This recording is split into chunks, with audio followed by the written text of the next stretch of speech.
Looking to upgrade your space with quality American-made products? Look no further than Eagles Flooring and Cabinets.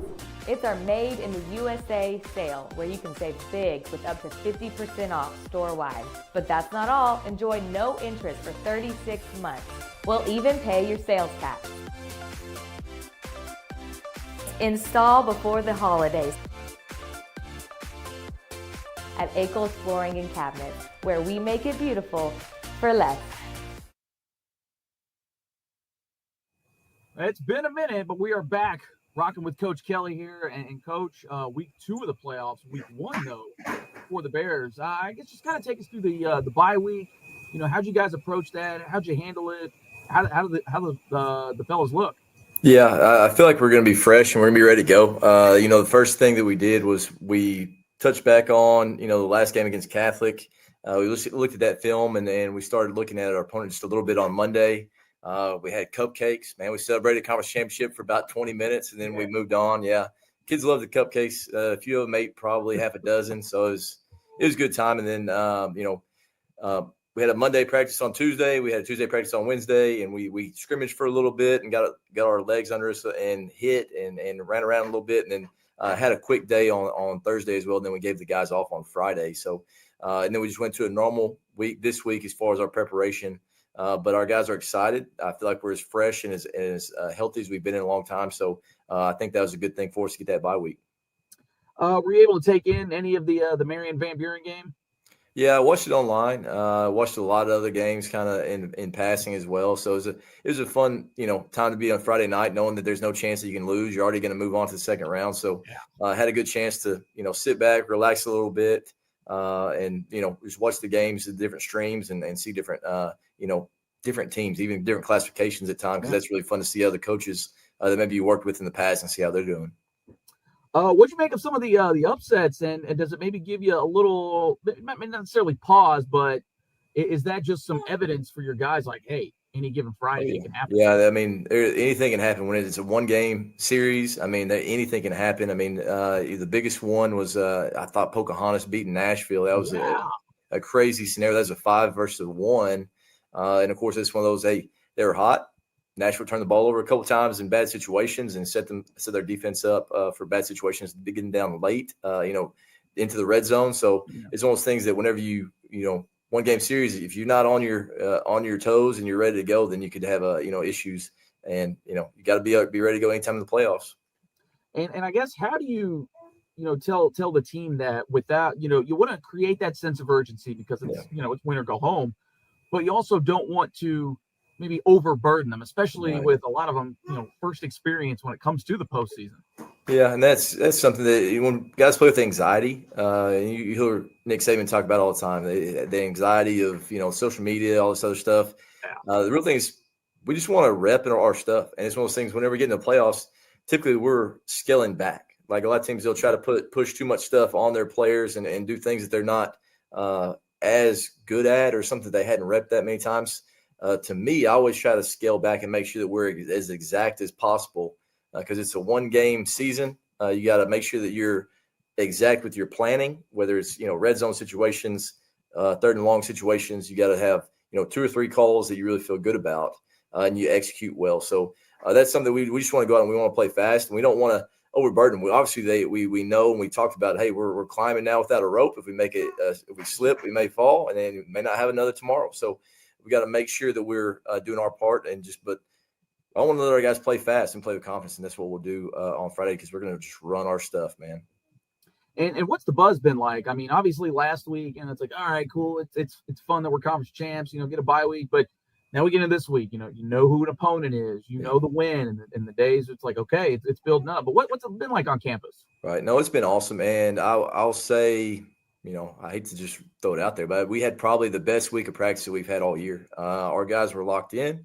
I thought we threw and caught really well. Like today, we count the number of catches that we can get in a row when we start our practice off. And today we had the best number that we've had all year. We threw and caught really well. Our defense was fine around there communicating. Whenever we went ones on ones, twos on twos, we did a great job of communicating and executing. Obviously, we weren't perfect, but I thought we were as crisp as we've been all year. I think that might be a little bit, with the freshness and, of course, the urgency that we have as far as knowing that we're, one bad play or one bad game away from this being over with. This game going to be a little bit of an interesting dynamic. Last time y'all two played, so it's already a conference foe, so there's already some familiarity there. But last time you played, Marion, you were coming off the bye week from the non-conference into conference play. A little bit of different dynamic here, but I mean, what does that change? Does it change? I mean, how do all those kind of sort of outside factors kind of play into this one? Yeah, they factor in, and whenever you think about we were 4 games. This is our 4th game into the program. Still trying to figure everybody out, figure out everybody's roles. I feel like we've continued to progress with that. We've had a few guys that are a little bit bigger roles, some guys that maybe not as big a role, and then also they gave us a really different look than what we were prepared for. They gave us a 3 front. We've been really working on 4 front. So that was something that kind of slows down a little bit at certain points. But, man, it's just one of those things that those guys, and we know what kind of game it's going to be. It's going to be extremely physical. They've got really good players on both sides, especially like up front. They're extremely physical, and we're going to have to match that physicality with anything that we do. And does that familiarity with your opponent, knowing that you've already played them once, how does that play into it? Does it make it a little harder? Do you maybe overthink things a little bit? What's it like having to prep for these guys again? Right. No, I think it's really good. It's one of those things that, you may look at how they played a certain run or a certain pass and say, all right, they played it this way. Now, of course, they could change coverages, could do this or that. But now it's like, hey, we can be a little bit more exact because this is how they played it. And we know their personnel as well. Like, how does their personnel match up against our guys? Do we need to help a certain position? Or do we feel good about our one-on-one, pass pro or whatever it is? So I think there are pros and cons to it because they're going to get the same thing for us, right? So they understand, hey, maybe we need to, double this nose, or we need to, push or slide to a certain end. So, I mean, there are pros and cons to both sides. But, man, I think it's just one of those things that's going to come down to, I mean, who's going to be the more physical team and who's going to be the one that really, puts their face in the fan to try to get a win. Well, a lot's changed since that first game. Obviously, you guys went on an absolute tear after that game. Splitting the conference championship with Benton, securing the 1 seed. Marion kind of went the other way.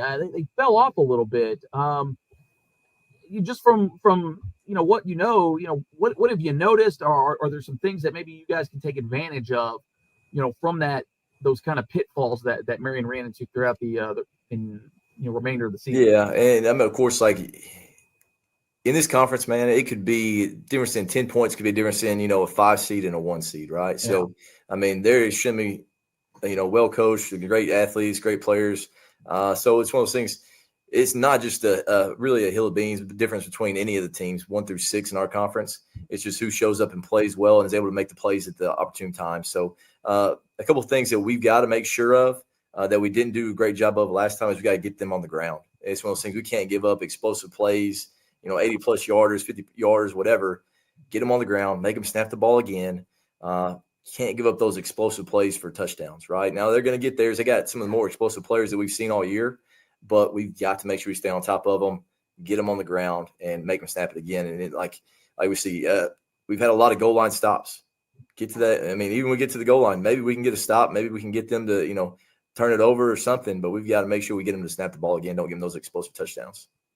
And you mentioned the defense here. What's maybe the biggest thing that you took away from that first game that, hey, maybe we should try this, in round 2 on the offensive side? Yeah, that they got speed. Man. And it's one of those 12 on the outside is an absolute burner, maybe the fastest receiver that we've seen. We've got to make sure that we're always aware where he's at. They got a couple of really good backs. And of course, they're massive up front. But the thing is, we've got to make sure that we're able to stop that outside zone and get their backs to, go. We got to fit the outside zone right. And then they started running a lot of GT, kind of like what we do, pulling the guard and the tackle. So we've got to be able to stop those 2 runs. I think if we can do that and stay on top of 12, we'll have a good chance, to hold those guys to a pretty low margin, and hopefully we can score 1 more point than they do. I mean, that's all we're trying to do, man. Just find a way to score 1 more point than they do, and get you another 48 minutes and get to the semifinals. And, the team's grown a lot since that first matchup, too. Obviously, your personnel a whole heck of a lot better. That was maybe the first real test of the season for your guys. And, I mean, heck, it came down to, the last minute, even in that game, and you guys have gone on to perform the way you have since then. What's the confidence level like amongst the guys? I mean, obviously, the playoffs are it's just different in the playoffs, but how confident are you guys that you're able to scheme them up and to know that, okay, as the season's gone on, guys have gotten better, guys have gotten smarter, they understand, the inner workings of all the systems. Yeah, no, I think that's a big thing because obviously whenever we started the season, we thought about just getting that win against Maumelle, how that was a confidence boost, right? And then we went through non-conference. When we played Marion, we got down about 17. We had a slow stretch there in the third quarter. We got down 17, but our guys kept fighting. And it's one of those things. We're down 17, and I would say probably every single bit of that was on me as far as like I was trying to do a few things, getting some different personnel in there, do some things, and we got behind the 8 ball, down 3 scores. And, man, our guys kept fighting, and they had my back. They had our coaches' back whenever we weren't perfect. And then that next week we were able to get that confidence boost again whenever we got a big win against Benton. And then just kept kind of growing from that, right? So you get that win, and then El Dorado, who is a really good football team. I mean, they're still playing. Jonesboro's still playing. I mean, a lot of good football teams that are high caliber athletes and coaches that were able to get wins over. So, I mean, just building that confidence and being mature and continue to mature as far as our program, whether it's on the defensive side or offensive side, to, be able to adjust in game and being able to adjust with different looks that we're getting from the other team has been big. And we've continued to grow with that. Yeah, we mentioned the growth of the players, them understanding things better, but you kind of touched on it there, but what about the coaching staff having to kind of grow into understanding, okay, this is what, so-and-so is good at in maybe we need to put somebody in different certain situations, things like that. I mean, like you said, you were still kind of tinkering with certain personnel at that time. Yeah. And that's a big thing too. I mean, we were, 4 games in, which, I mean, we're still learning and we're still, trying to do that. And of course I'm not perfect. The rest of our coaches aren't perfect, and we're just constantly trying to find a way to get better. And still, at that point, we're kind of figuring each other out because we had, 3 guys that were brand new to the staff as well as me. That'd be 4. And then, 5 guys that are extremely good coaches that stayed with us. And we're all filling each other out and making sure that we're working towards the same goals and stuff. And now I think we're on the same page and understand what our process looks like. Obviously, we've talked about home field and securing that 1 seed maybe for the past month, locked it in. I mean, how big a deal is that? Because, I mean, we have seen some trips. I mean, heck, even Marion, one end of the state to the other. Once you get down to the smaller classifications, I mean, the travel gets crazy. So how big a deal is having that home field advantage, not only just for the fans, but just from a pure logistical standpoint? Right. Yeah, no, it's huge. Like if you think about logistics, man, we're saving money. That's the one thing. We're saving money for other things. It could be for like off season or different things where we can spend money on other things. So that's big. But then also, like you said, the home field advantage is huge. I've been to semifinals, man, 9 out of the last 10 years, something along those lines, just something where every Thanksgiving I've been playing but one. And the thing is, I've had a home game every single time that we got to semifinals. And the one time we had a semifinal at home was the one that we won. I hadn't been able to get through the semifinals other than that one time. So playing at home is huge in the playoffs, especially whenever you get late in the season, especially semifinals, quarterfinals, stuff like that. Because, I mean, it's a different atmosphere, man. It's a different atmosphere. It's different, especially when you get to those semifinals. Make the Northwest Arkansas team come down here and see how they play down here and see if we can find a way to, just eke out a win. Again, we ain't got to be the best team in the state. We just got to be the best team on the field on that Friday night. And that's, having a home field advantage is huge for everything, for, the community, for the school, for everybody to be able to get there and have a fun experience. Absolutely. Well, the buzz is certainly buzzing. Coach, we certainly appreciate the time. We're rocking with you because you are rocking with us. Kickoff coming up here in just a few. Coach, best of luck. Go Thanks, Bears. man.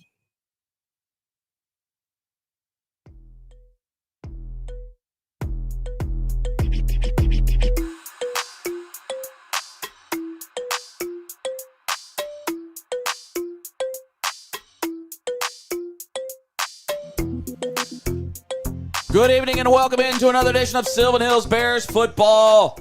We certainly do appreciate you joining us here on the Sylvan Hills Sports Network. Jay Bird, Chris Goodman with you here like we always are. We got us a playoff game tonight, Chris. I don't know about you, but I've got the butterflies. The excitement is palpable. Oh yeah, it's almost coming into the stadium today. I got here super early. Appreciate Will, the producer, coming to get me, but it's just a different level. It's a different kind of excitement. We've played Marion before, but something means a little bit more here tonight. Absolutely. You kind of heard it from Coach Kelly if you tuned in for the pregame show that, man, there's just something different about playoff football, and it's a little different because you're meeting an old foe here tonight as the Marion Patriots are on the road here on the hillside. In fact, let's get to them here real quick. What to expect? Again, this is a team that we've seen in the past. Last time out, Sylvan Hills just took them a minute to really get going. And again, we talked about some of this with Coach Kelly, that they were still trying to figure out their personnel, some other things like that. This is the first conference game. You see they lost 46-43. Chris, as you said, they kind of just ran out of time at the end of that one. Yeah, and they overcame a 20-point deficit with 4:09 in the third quarter. Yeah, that was when nuts. They kind of started that comeback, and then right there at the end of the fourth quarter, they had the ball on maybe the 20, 30-yard line. Yeah. Just ran out of time and couldn't go down to win the game. Yeah, and you see Tyler Hampton just went ballistic at that one. 38-42, just under 300 yards passing, 4 touchdowns, and then he also ran one in. So I would expect a little bit more for the big fella tonight here. But keys to victory for Marion tonight, they've got a few things. Obviously, that last game riddled with penalties. Yeah, our last game against them, and then their last game against Van Buren, tons of penalties, and almost cost them there at the end. Van Buren had a chance to win. Quarterback, wide receiver play, consistent. If they can start, they've got a couple of big-time receivers out there. If they can start hitting those passes, which will lead into something Sylvan Hills has got to watch out for, they can really get going. And then consistent kicking game. I know their kicker is decent, and then on the return game and special teams play, they've got to get a little bit better as well. Well, I know, too, with the passing game, their receivers have had a bit of a case of the dropsies throughout the year. So, in fact, I think even in that last game, we saw about 2 or 3 potential big plays kind of thwarted by the drops. But your keys for Sylvan Hills looking like this. You got to limit the big play. I know that was something early on. I think as the season's gone on, they've really taken care of that, would you say? Yes, I do believe they have. Well, they got torched last time, but again, this is something that we've seen the Bears get better at. They're still prone to it a little bit, but I think from the last time, Coach Kelly said there was about 10-plus explosive plays. And what he's thinking of explosive plays, 20-plus yards. A lot of those went for touchdowns. But also, too, you want to avoid the slow start. I know we've talked about that all season long as we really got into this.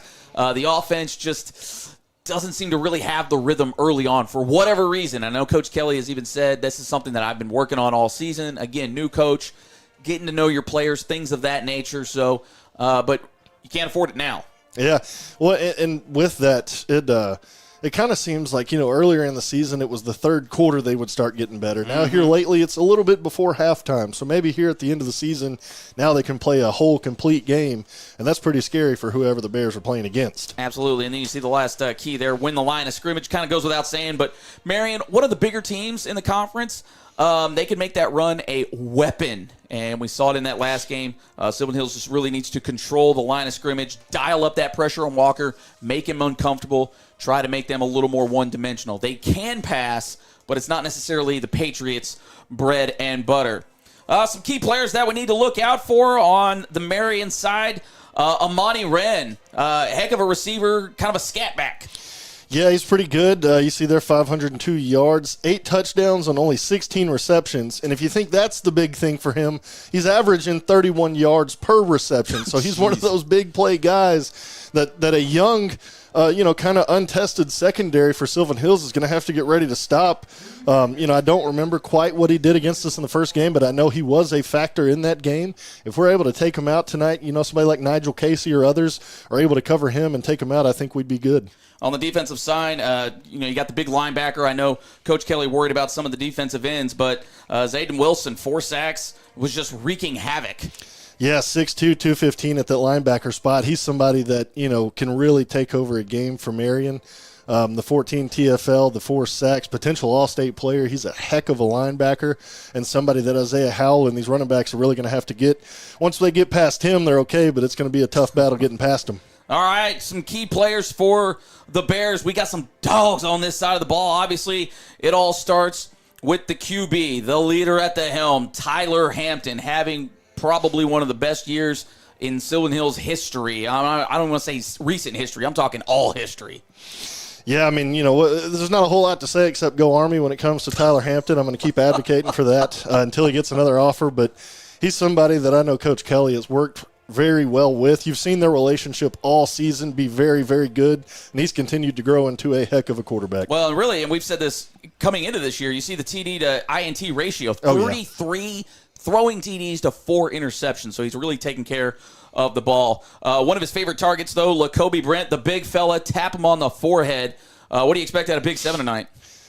Yeah, I mean, it was tough to find a receiver to pick to be the star of the game, the kind of player to watch. You've got Tyler Blakely and others, but Lacoby Brent, the big guy, there's been a couple of plays this season where he's really put that Kobe in his name. Ain't that right? And gone up and dunked on a few guys. 42 receptions, almost 600 yards receiving, 7 touchdowns. 5 of those have probably been head taps, just catching it over a guy. Yeah. I expect a lot of big plays out of him. And then we would be remiss without mentioning the big back, Mr. Isaiah Howell. You doing? Yeah, Isaiah Howell, the first 1,000-yard back in quite a while for Sylvan Hills. And we were talking about it just a minute ago, too. Yeah. Being a 1,000-yard back in kind of this spread offense is really, keys. And Will brought it up, too, is really huge. A huge accomplishment on 142 rushes, 15 touchdowns. He's got 3 receiving touchdowns as well. Him and Isaiah Carey and others, and it's just a great stable. But Isaiah Howell, big time running back for Sylvan Hills. Mention some other guys that you want to just kind of keep an eye out for. Tyler Blakely, you mentioned him. Marcus Hurd on the defensive side. Same thing with Zayden Woodard. Those 2 linebackers just wreaking all kinds of havoc. And then E.J. Duckery. He didn't get any touches in this last Marion game. I think he might be one of those X factors just because they haven't seen him. I know he was nursing a little bit of an injury at that time last year. So just another spade that Coach Kelly's got in his back pocket for tonight. Yeah, and speaking on EJ, too, he must be a fan of the stream because we've been kind of asking, where's EJ, where's he at? And then it was like that very next game, he just exploded, kind of took over and had his own game. So shout out to EJ. Yeah, I'd be good with one of those legacy games for EJ Duckery tonight. Taking a look at, see if we can pull up the brackets as they currently stand. Obviously, Sylvan Hills on top of things. You see this, hosting Marion. But then some really interesting matchups. El Dorado on the road against Shiloh Christian. If I had to be a picking guy, I'd probably lean on the Saints there. But Greenwood-Jonesboro, sneaky good game. Yeah. What do you think of that one? Yeah, it's going to be one of those games where it may come down to who scores last, as much of these games do. But Jonesboro is one of those. They may be on upset watch there against Greenwood. And then Benton Mountain Home. Don't sleep on the Bombers. Not at all. That's a team that can go in down there. I don't think they get the win, but I think they can maybe put a charge. They're definitely going to scare them a little bit. Yeah, and I think one thing, too, you want to look out for when it comes to these things is, what's up, gang? You finally get to see us here. How about it? There we are, the face cam. That's right. The face reveal. Hold on, let me get in here. Yeah, there we go. But no, I think really what you want to look out for is that bye-week lull. Yeah. We've seen it year after year when it comes to a lot. In fact, even a couple of weeks ago, we were talking to the Catholic guys, and they said, man, we kind of wish we had the 3 seed that year instead of the 2 where we got the bye because then Mountain Home just came and smashed them, is what they said. So they're like, I mean, it's kind of a gift and a curse. We mentioned it in the pregame show, but what do you think about that? Do you like the rest or do you think the rust sets in? I like the rest if you have hurt players. If you have some guys that are banged up that you haven't really talked about, nobody knows they're banged up, I like the rest period, being able to get in there and get those guys healthy. Then it's another week of open practice. You're not really game prepping. You don't know who you're playing yet. So it's just open practice to work out things that you haven't. Some of your plays that you haven't been able to hit all season, you take another week, work on those. I don't like it because it is just an open practice week. You're not preparing for anybody.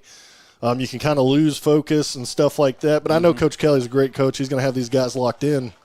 But again, it's just, teams have a possibility to over-prepare sometimes, and it can happen. But I just think with Coach Kelly, Coach Hood, and these other coordinators that they're going to be locked in and ready to go. Well, I think it's funny you mentioned that because even Coach Kelly had mentioned there when we were talking that he started looking at Marion footage because he just assumed, Marion's a good team. Yeah. He thinks they're going to win. But then later in the week, he's like, well, what if Van Buren actually pulls it off? And then he finally just threw his hands in the air. He's like, you know what? I'm not looking at anything else until I know who we're playing. So I think maybe a little of that over-prepping, because it's like, well, as a coach, what else am I going to do, right? Yeah, well, and you can put your sights so far on something that the opposition does that you overlook it, and say Marion throws a play at us that we think we're ready for. Well, they could have changed it since then. So now you've got all 11 guys going over here, and the ball's going another way.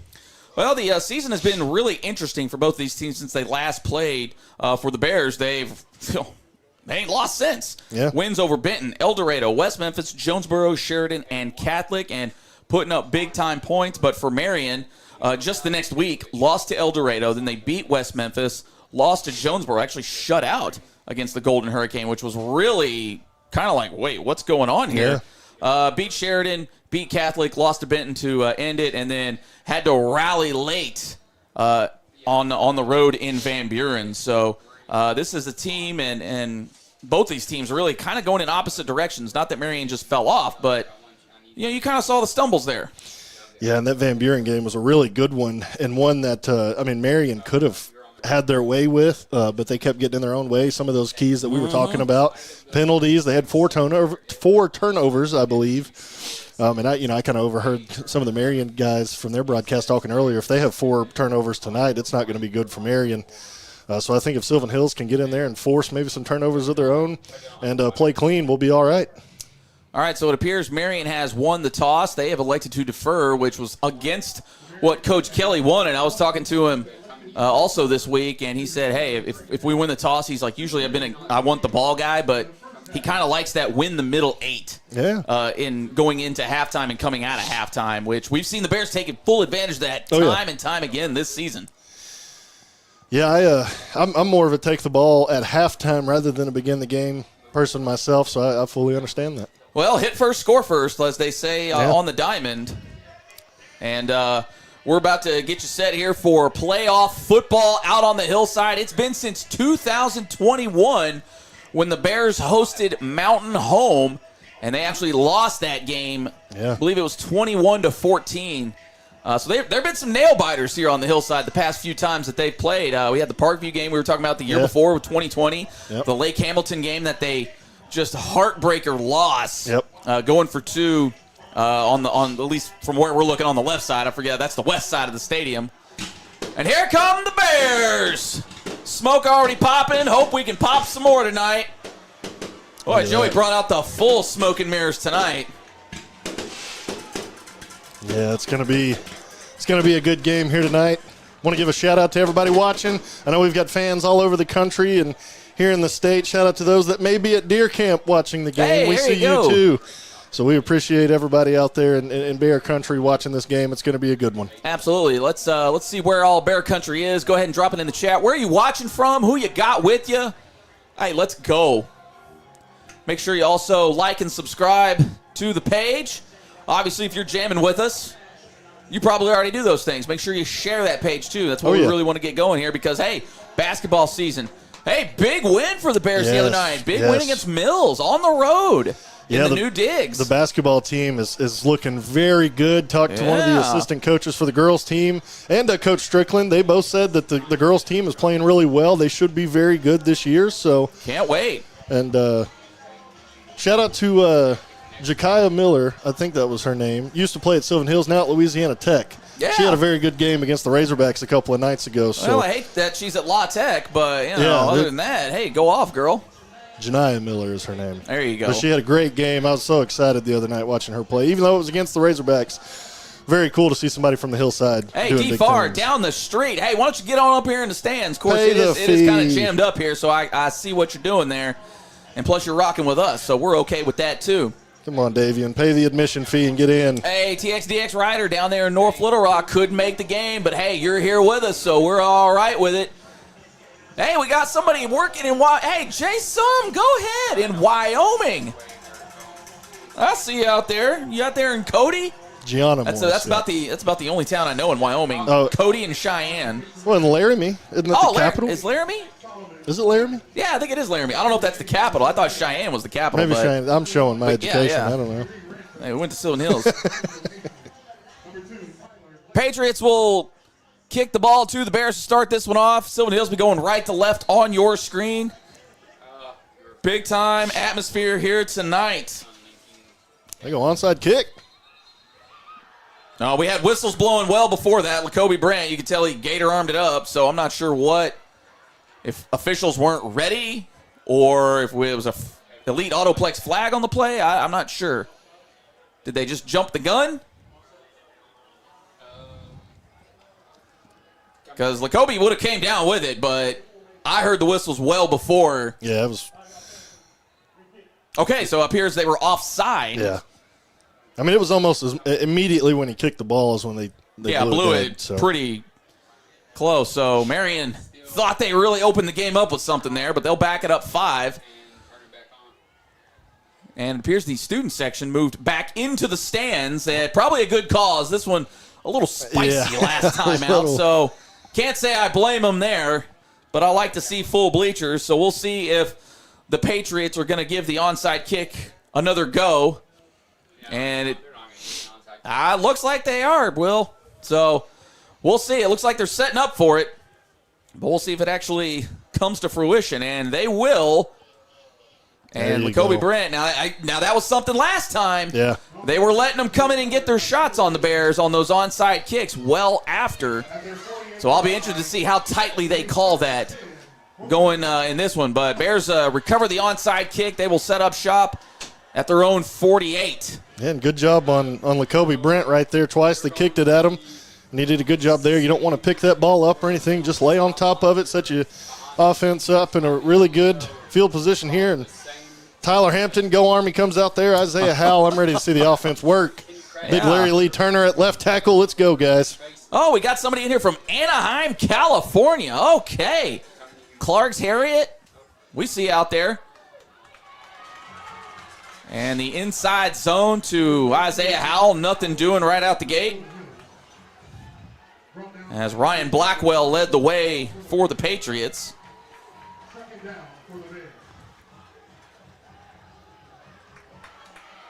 Oh, and Isaiah still got the feet going.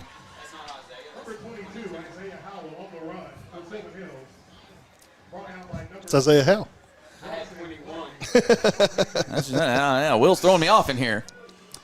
Patriots with the pressure, and he's got Howell out in the flats and throw the big stiff arm, and he gets tossed forward. And that is good enough for a First Arkansas Bank and Trust first down. So that slow start, that was the one big thing, I think. Now, not to say that, still the first drive, but good to not go 3 and out at least. Yeah.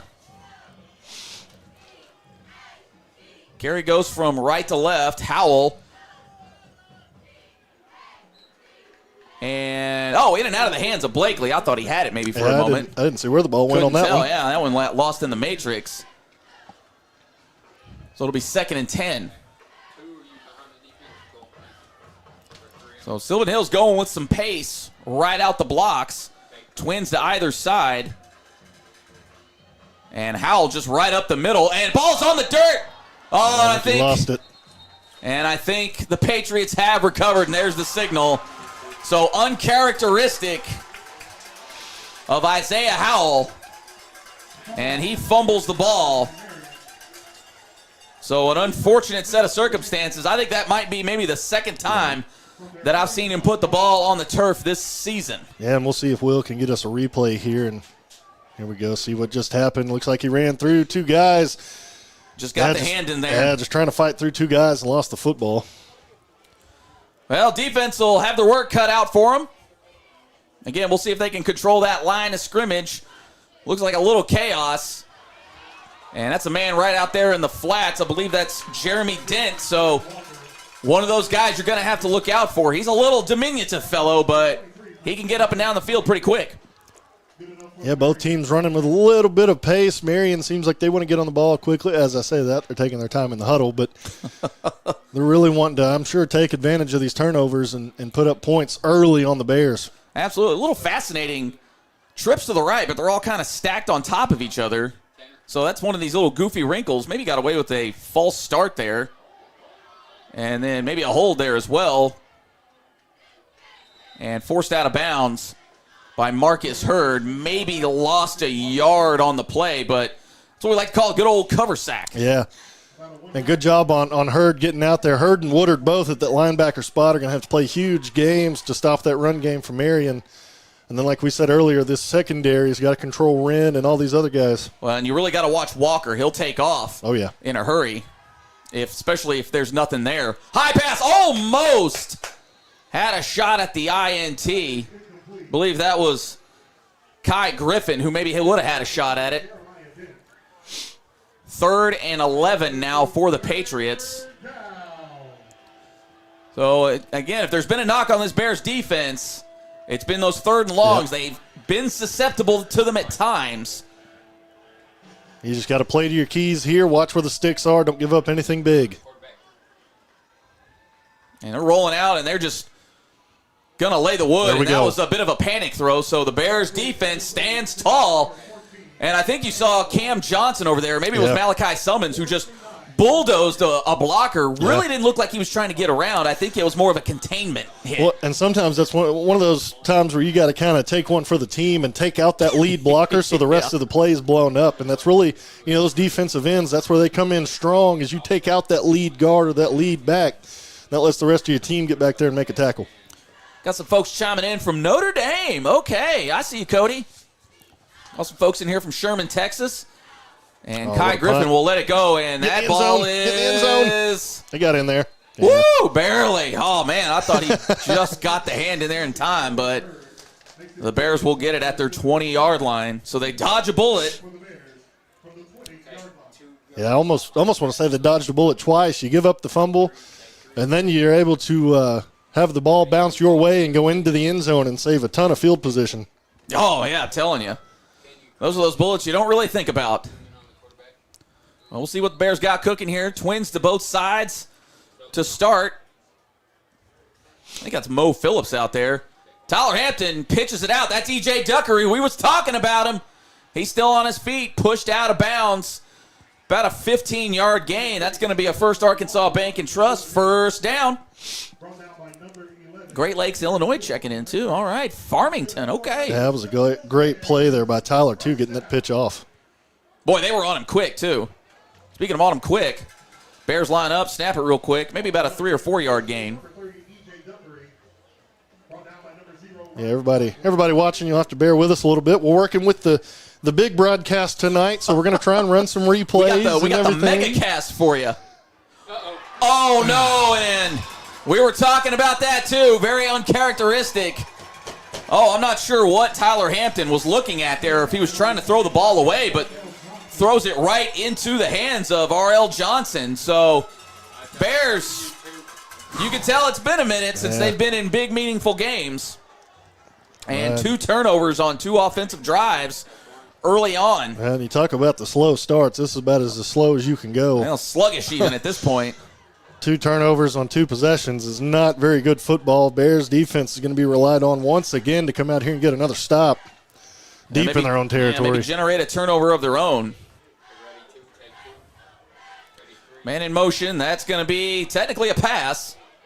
And nothing doing for Jeremy Dent. Yeah, Kai Griffin did a good job there not letting the play on those jet plays. You don't want to let them string out to the sidelines, or you want to force them to the sidelines. You don't want to let them get uphill, and Kai Griffin did a good job. Or just take away those cutback lanes.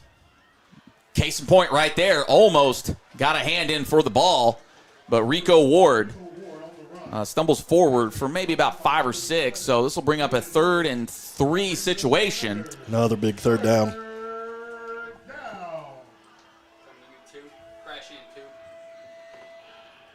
Oh, great defense. Good job. Malachi Summons in the backfield just like that. Solomon Flores nowhere to go. And you got to think, well, we're swapping folks out, so I'm not sure if. Well, they're going with the big person. I think they're going with the big jumbos here. So 4th and 2 now for Sylvan Hills, at least on the defensive side. Yeah. And we'll see what the Patriots got cooking up. I wouldn't be surprised if maybe they fake something up the middle and then go wide. I would look for that left side. Well, one thing that kind of hurts Sylvan Hills is the QB run, and here it is. But we got somebody there. Make the tackle. They had it. Oh, no. Oh, he had her Patriots there. Hill just enough room to get to the outside, and I think he barely got that first down even after running that far.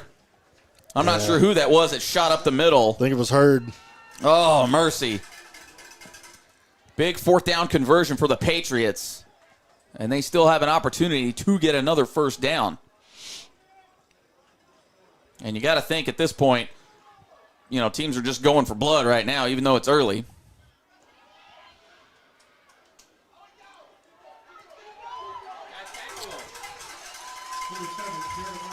Now, Jeremiah Dent just dragging guys along with him. I know that was something that Coach Kelly emphasized, was to just get guys on the ground. Yeah. That way you get another snap at least. And with a snap, weird stuff can happen. So far, Marion just looks like they want it more. Plain and simple right now. They're playing lights out. Bears got to wake up. First and goal for the Patriots. They got the big set. Ooh, a little bit of a high snap. Maybe throws off the rhythm. Where's the hold there? And they are going to mark him about a yard short. I think a lot of folks in here in front of us maybe thought touchdown.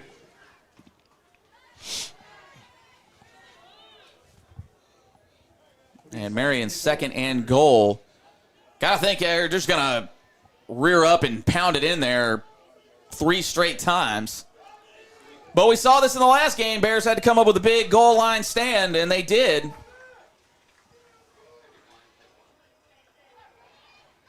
And Dent, slithers his way in. And the Patriots strike first as Jeremiah Dent walks in to the end zone. Yeah, one thing that kind of hurts the Bears is those QB runs. For whatever it is, that's the Achilles heel, and it gets them there almost 2, 3, 4 straight plays. They carry it into the end zone. Well, the old swinging gate here. That should be a false start. That should have been a false start, right? No, it was out of bounds. Yeah, no. So the Bears stand tall on the 2-point conversion, but with 6:47 left here in the first, Marion with the early lead. Yeah, and that's one that honestly, you don't. This is going to sound more harsh than what it is, but your Coach Kelly is going to go over to his quarterback, or at least I would, and be like, that's on you. Now let's play smart football. You know how to play football. You're a great quarterback, and let's go play. And knowing Tyler Hampton and the kind of player he is, he's probably going to tell Coach before he even says it, Coach, that score's on me. Let's go run this offense. Let's go get in the end zone for ourselves. Yeah, only his 5th interception on the year, so if you do the math, I mean, that's less than 1 a game. It's almost an interception every other game. Yeah. So I know he's over there. He's ready. I'm sure he's talking to his offensive line like, hey, guys, those first 2 possessions, Isaiah did have the fumble, but he's probably saying those first 2 possessions are on me. Let's go play Sylvan Hills football, and let's get this thing back in control. Although sorry to cut you off there. The good thing about Sylvan Hills, though, is they've been tested so much this season. They've been, proverbially punched in the mouth so much this season that this probably doesn't bother them. They're okay, the team scored. Let's go play our game now. Yeah, you like to think here, but, again, this isn't a stage that the Bears have been on very much here recently, so could be some early jitters. Onside kick and easily recovered. There we go. By the Bears. That was Michael Fry on the recovery. Oh, and once again, Marion offsides, so I guess we'll do it again. So that's twice now for the Patriots. Yeah, I'm on the fence here with declining it and making them re-kick because you recover the onside. Who's to say you decline it and they onside kick it again and then they recover it? Well, I think it's one of those you can't decline. Now, I didn't hear whistles like we did the first one, but... Well, if you can't decline it, then that's just me. I would imagine, we got the ball. Let's just line it up and go. Makes sense. From where we're at. Oh, the big hop. Oh! And the Bears get away with one. That one just out of the reach. It almost looked like Lacobe kind of punched it. Yeah, kind of nudged it backwards, if you will. Whatever gives it to Sylvan Hills, I don't care. Let's see here. He pushed it. Pushed it, kind of missed it, and the Bears will retain possession. They spot him at the 49. I thought maybe it would have been a couple yards further back, but as it stands, Bears out there for their third possession.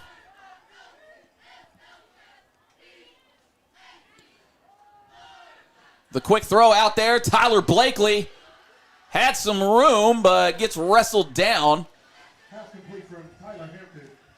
And I believe that was R.L. Johnson on the tackle. That's enough for a First Arkansas Bank and Trust first down, though. Yeah, some of those long throws like that make me so nervous, but they always end up complete almost. Tyler Hampton, the design draw, and he gets flung to the ground. Bryson Gladney in on the stop. He's a little slow to get up. Oh, yeah, and, he's going to have to come out for at least one play. Not sure if he maybe landed a little awkward, but that could be a huge development in this game. He's up walking now. He seems okay. Well, he's going to have to come out since they did blow the whistle. Okay. I was like, hold on a minute here. So Caden Burnett will come in, and we'll keep an eye on that. Again, that could be something huge if he's out for much longer. Looks like he's favoring that right arm, which is his throwing arm. So we'll see what happens here. We'll see what they dial up for Burnett. And luckily, and the Bears just look out of sorts right now early on. Again, if it's that whole concept of like, if we lose or we go home or I don't know. But right now the Bears just look a little disjointed. Maybe got away with a false start there. Got the pass off to Howell, and you're going to have to lean on that guy for sure. That's going to be close. And I think he might be a yard or two short, maybe a little more than that. See if we can get the spot. We're kind of at a weird angle here. Yeah, so about 2 yards short, and just like that, they're going for it. Maybe should have pitched the ball there. And the Bears, once again, can't do much on offense. Yeah, the Bears just not looking. I mean, you got your quarterback hurt, so that drive kind of is what it is. Barnett came in and I think ran the offense well. Maybe should have pitched it like you said on that last one there, but again, calling on this defense in better field position than what they have been, but really got to come on strong. I don't see Hampton anymore, so I think he may be okay now. But, man, the Bears just can't afford to keep. Well, it's they couldn't avoid the slow start in this one. We'll just see if they can overcome. Not sure how that wasn't. That's a flag, yeah. It was thrown. Oh, okay. So we do have the elite autoplex flag. Go ahead and just take the ball away. That would be just as good. Yeah, you can't go towards the line of scrimmage. Can't go towards the line. That was one of those pretty obvious ones, and now we're baiting for other fouls here. And, again, you remember this one last time was a little chippy as things went along, and you got to imagine if, with the stakes what they are, that it could get a little heated real quick.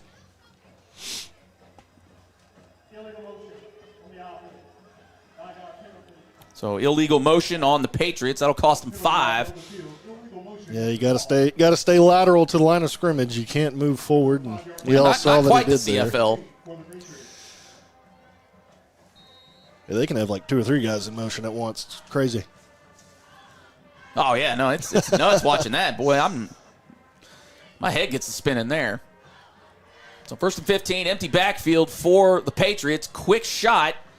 And he eludes a couple tackles as Solomon Flores gets maybe about an 8-yard gain. Brian Dixon on the stop for the Bears.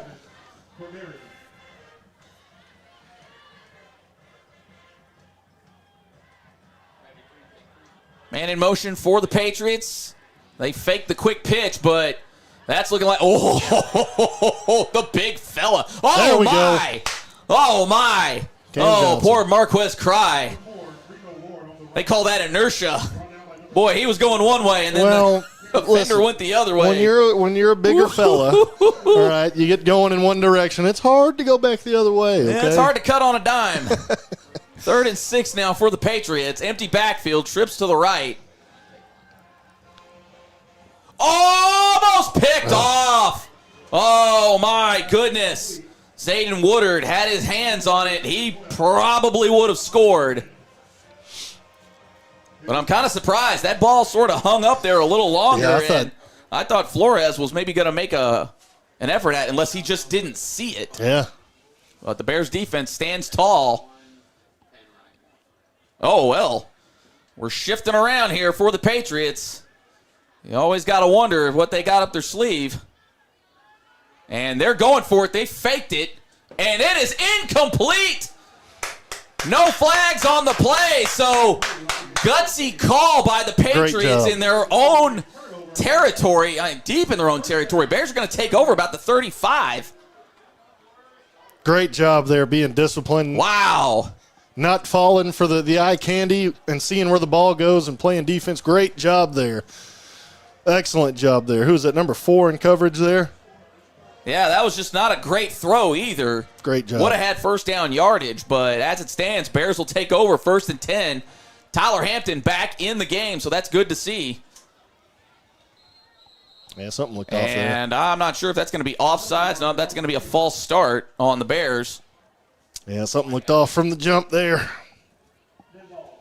Well, and you got to wonder, too, there was a lot of motion by the Marion defense. You know, how much of that was them charging in? Because I know you can't run up to the line of scrimmage and do it like that. But something to keep an eye on. 1st and 15 for the Bears. They're bringing the pressure. E.J. Duckery just nowhere to go. Maybe gets a yard, if that. And so far, the line of scrimmage is being dominated by Marion. Oh, yeah. But Sylvan Hill's got a good O-line. They've got a good O-line coach. I know they're going to get at it. Just taking a minute to wake up. Well, which you think, hey, you don't have a whole lot of time to wake up, and errant throw meant for Mo Phillips. And it'll be 3rd and 15 now for the Bears. Yeah, the O-line pass protection right now, they're holding okay, but Marion's just getting in there with a ton of pressure. It looks like Marion is throwing the sink at the Bears right now. Bears look to the sidelines. They've got twins to either side. Oh, and they're going for it here. And just a little too much on it. So right now, Tyler Hampton just looks all out of sorts. Hasn't really looked comfortable back there yet. And Ryan Parham just never really had a shot at that ball. Bears will go for it here on 4th. But I would watch out possibly for the pooch punt just to pin back. Oh, psych. And Tyler Hampton with some room and in and out of the hands. But we've got an elite autoplex flag on the play. Not sure what they're possibly going to get there. Because that was thrown towards the defender. They might give him pass interference or something happened beforehand. I don't know. I'm not sure. And Marion doesn't look to be too pleased. I'm not sure if I saw anything. Yeah, defensive holding maybe, or I don't.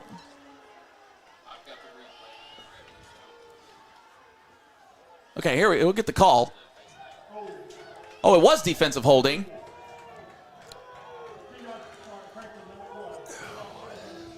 It'll still be 4th down. It's still 4th down. Much more manageable now as it's 4th and 5. Got a replay here. Oh, yeah, he got away with it just a little bit. Well, I guess he didn't get away with it. So big-time help for the Bears. We'll see if they can convert. 3:49 here in the first.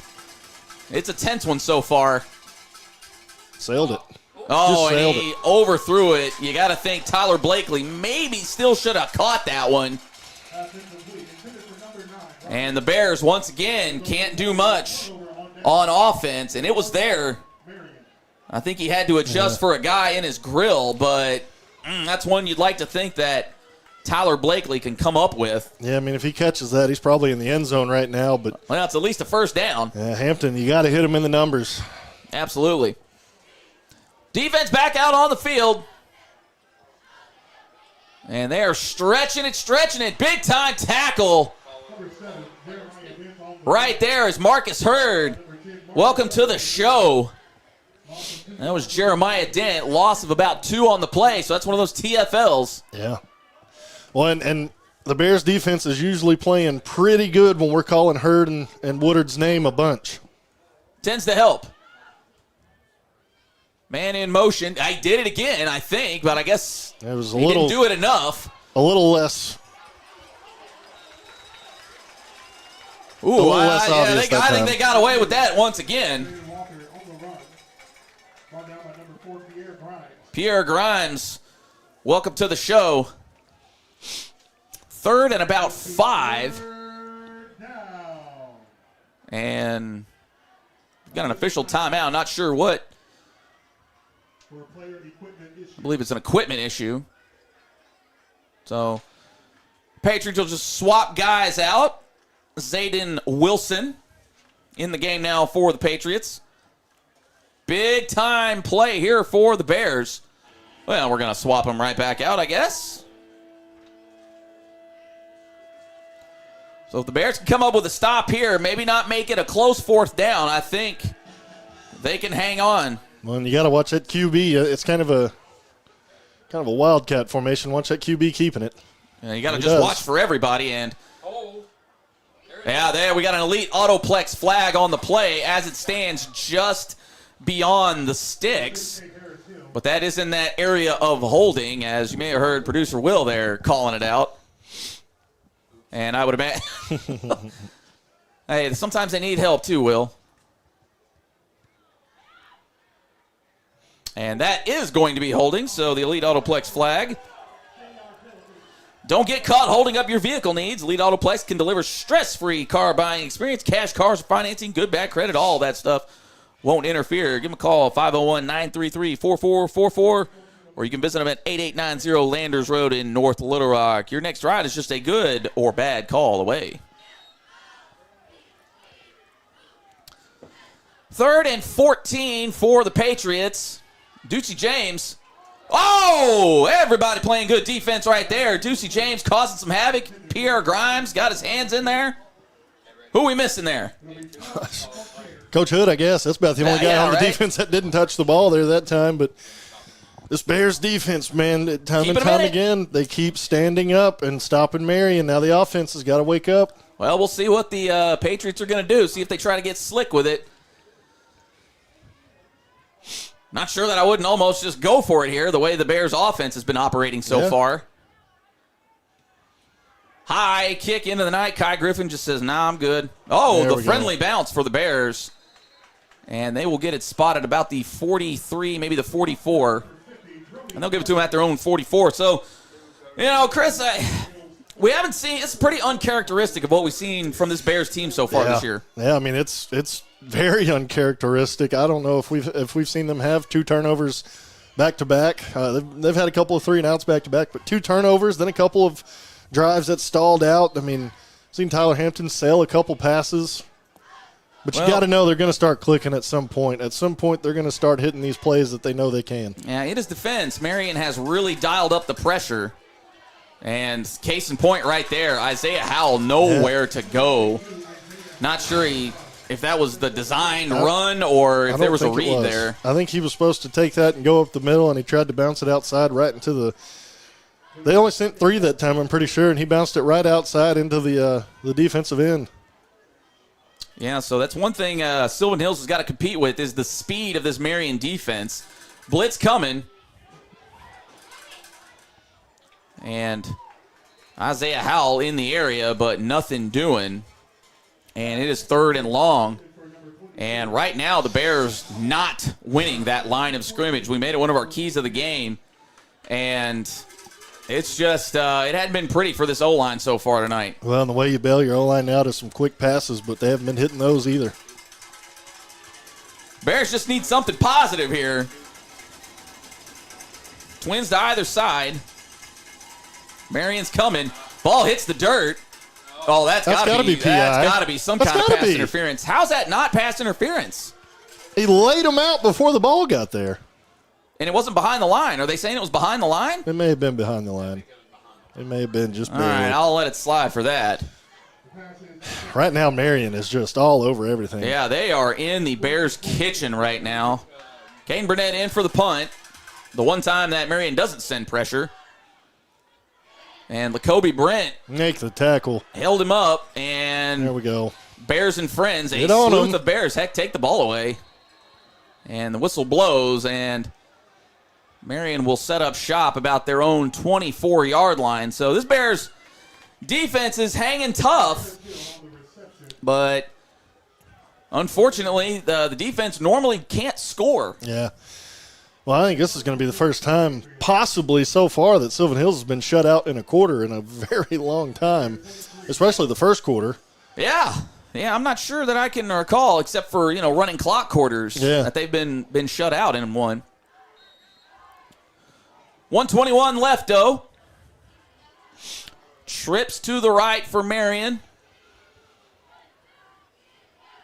There you go. And that is a great defensive play. Flags flying everywhere. Jeez, if you're a ref, you've got a flag. I would almost just let him go. But great effort there by Rico Ward, but that one likely coming back as I believe there is all kinds of holding or face mask, something. We'll see what they are. Heck, I think every one of those guys threw something. It's going to be a face mask on Sylvan Hills. It's going to be a touchdown. We got to make the tackles. I don't know what we're going for. Make the tackle. Well, they're discussing it with Marion. Yeah, and I think, well, we haven't seen a signal or anything yet. Maybe get a sideline warning out of it. I mean, at some point, their coach can't be standing on the bear, but. Yeah, and I believe that's going to count. To me, it's a face mask. Well, I didn't know if there was maybe multiple penalties, because like I said, I've never seen every official throw the flag. And we haven't got an official call yet, but it appears that they are going to count that, and that is a big-time play. I believe that's a 76-yarder for Rico Ward, and he was one of those guys that we talked about pregame that you're going to have to look out for. Bears completely disjointed. Well, and this could be some of that curse of the bye week right here. Just playing sloppy, playing like we don't know how to play, playing slow like Marion doesn't want to win the game. Marion wants this game more right now, and it's very evident. They're playing for a lot. They just went on the road last week, beat Van Buren. They're coming in here fired up. They beat Sylvan Hills the first time. They got something to prove. They got the psychological advantage for sure. And the Bears just look very unbear-like right now. And especially now, down 12-0. We never actually did see an official call or get an official call on that one, so not sure what is actually going on here as these officials are all conversing. It means someone went out of bounds on the plate.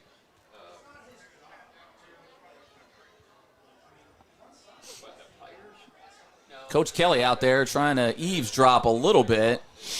And again, not sure what the issue might be. Or maybe it's just a matter of enforcing it, but I figured if it's a face mask and a face mask only, which it appears to be, that you just decline the penalty and that's it. Well, they're going to go talk to Coach Kelly just to give him an explanation of what the heck is going on.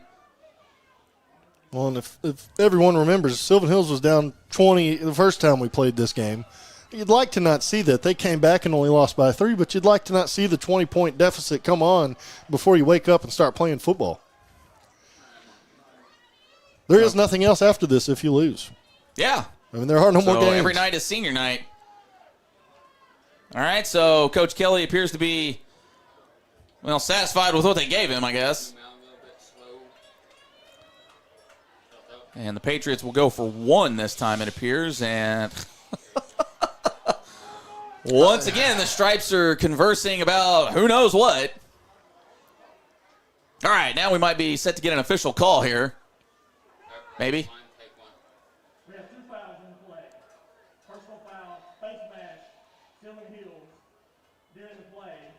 Touchdown is good. After the play. That will be enforced from the kickoff. Dead ball foul, unsportsmanlike conduct. Marion, that penalty will be enforced on the trial. Okay, so there's that's a little odd, I guess. But so I guess what happened was we had a face mask penalty. That'll be enforced on the kickoff. After the touchdown, however, there was an unsportsmanlike on the Patriots. That's getting enforced on the try. So there you go. So this will be a NFL level extra pointer here. And I would watch trying to. Oh, the kick is blocked. Can't advance it. And you can't run with it, so it's not like we could run it back for 2 or anything like that, but blew that one up.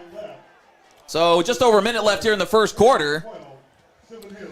It's now 12-0. So this Bears team got their work cut out for them, and really, man, you just like to see a drive happen here, let alone scores. I mean, scores you kind of need them right now, but I'd just like to see some positive momentum for this offense right now. Well, and I'm sure, right now in this stance, you probably want to come out, you want to hit the hero play. You want to hit the big play, go score, and whatnot. Tyler Hampton maybe wants to let one loose down the field to Blakely or Parham, but you can't have that right now. Right now you got to have a good, like what you said, a good sustained drive. Keep your defense over there on the water machine. Let them sit down for a minute. Let them look at the TVs for a minute. Keep a good drive going. Gain some confidence for your own offense. Go down, put some points on the board, and let your defense get some rest. You don't want a fast score here. You'll take it, but you really want to give your defense some rest, and you want your offense to get some confidence quick. Just something. Yeah, this is a good time for an onside kick for the Patriots, kicking from the Bears' side of the field even. Well, if I'm Marion, I'm going to keep that bouncing kick right at Lacoby Brent. Oh, absolutely. Just maybe got to stay onside here. And that was close. Again, gave it to him. And it's the guys here right along the edge. Yeah. I want to say that's Kendrick Walker. It's been 3 times now. And, I mean, if I'm a coach, it's like, fellas, what are we doing here? Like, just stay behind till he kicks it. I mean, I get you're amped up. You want to go get the ball. I mean, that's kind of the nature of the onside kick, but. Well, that one was a little more obvious than the other ones have. And he's probably, good on him. He's probably excited because he knows where the ball's going. So he wants to get down there, but you got to stay on sides. Yeah. Well, we'll line it up, try it again. And I believe the ball is – oh, okay. I thought they were setting it down flat this time, kind of a la Sheridan. Ball's teed up now. We'll see if we can get one going this time. And that ball not even going to go the yardage, so much ado about nothing. So the Bears will get, I believe, 5 more spotted. Well, actually, I take it back. We got another elite Autoplex flag, so they were offsides again? Yep. Well, and I think yeah, so I don't know how that – well, I've never seen that where you're offsides and you kick it out of bounds, but I guess because it was before the play. Yep. Then that one's the enforceable one. Well, and I took off an earmuff real quick, and a lot of the Marion fans are very upset that they continue the onside kick. They're wanting them to boot it. Well, heck, at this point, now we're almost back to the original line that they would have kicked from either way. All right, let's see if we can get this one off. These playoff games always last a little longer, and boy. How about Elite Autoplex, though, coming in and taking advantage? Clutch, yeah, absolutely. I think we've had more flags since they came on, but that's good for them. Oh, geez, the ball's on the ground, and I believe it got out of bounds. So, man, Bears just look shaky all around. They don't look like they're ready. They don't look comfortable, that's for sure. And what's funny is, in the pregame, I don't know if everybody here tuned in for it, but Coach Kelly said it was probably their best week of practice. Well, you could have fooled me right now. And sometimes that can hurt you. I've seen that happen in my years of football where you have a wonderful week of practice, then you come out in the game and look like the entire week didn't happen. I've seen it happen.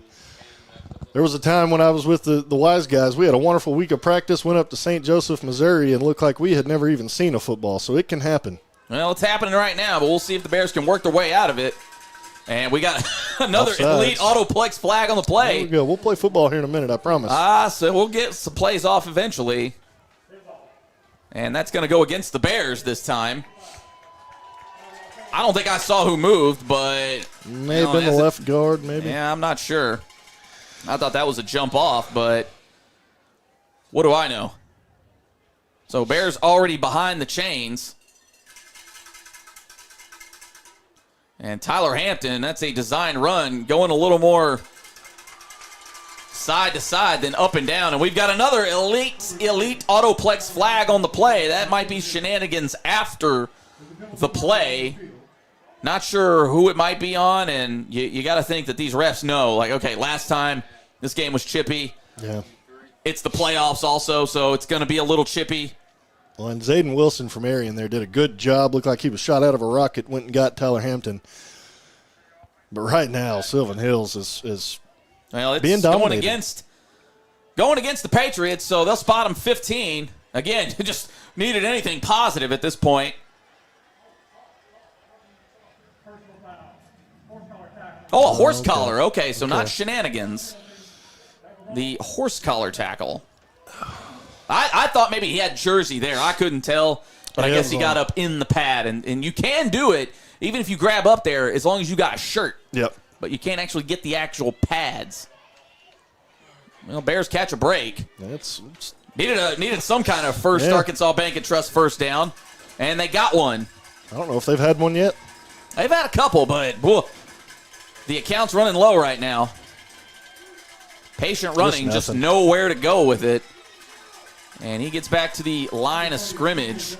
And right now, Ryan Blackwell is just wreaking havoc on this offensive line. And I've talked good on them all season. They've done a great job, but tonight they left the shoulder pads at home so far. But that's a good group. I know they're prideful. They're gonna get better. And there's a completion. Whoa, textbook tackle out there, but Tyler Blakely comes down with it.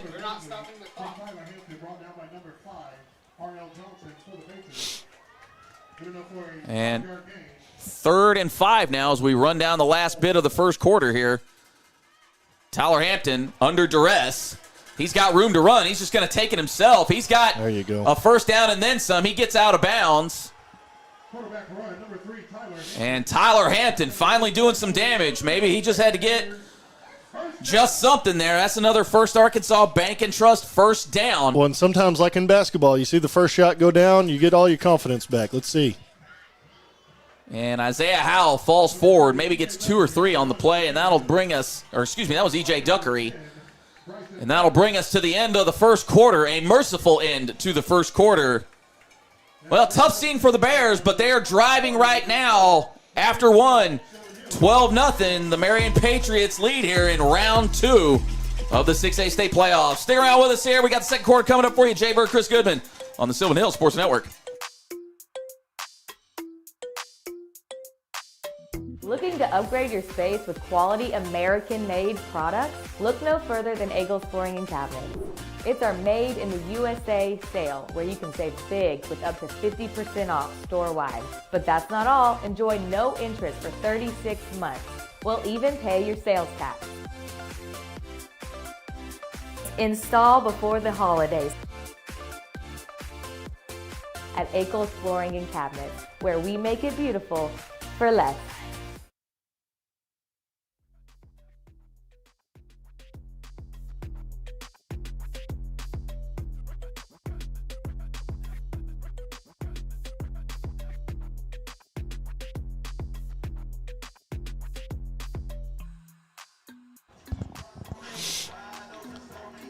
Second quarter action for you out here on the hillside. Bears driving as it is 2nd and 7 here to start the second quarter.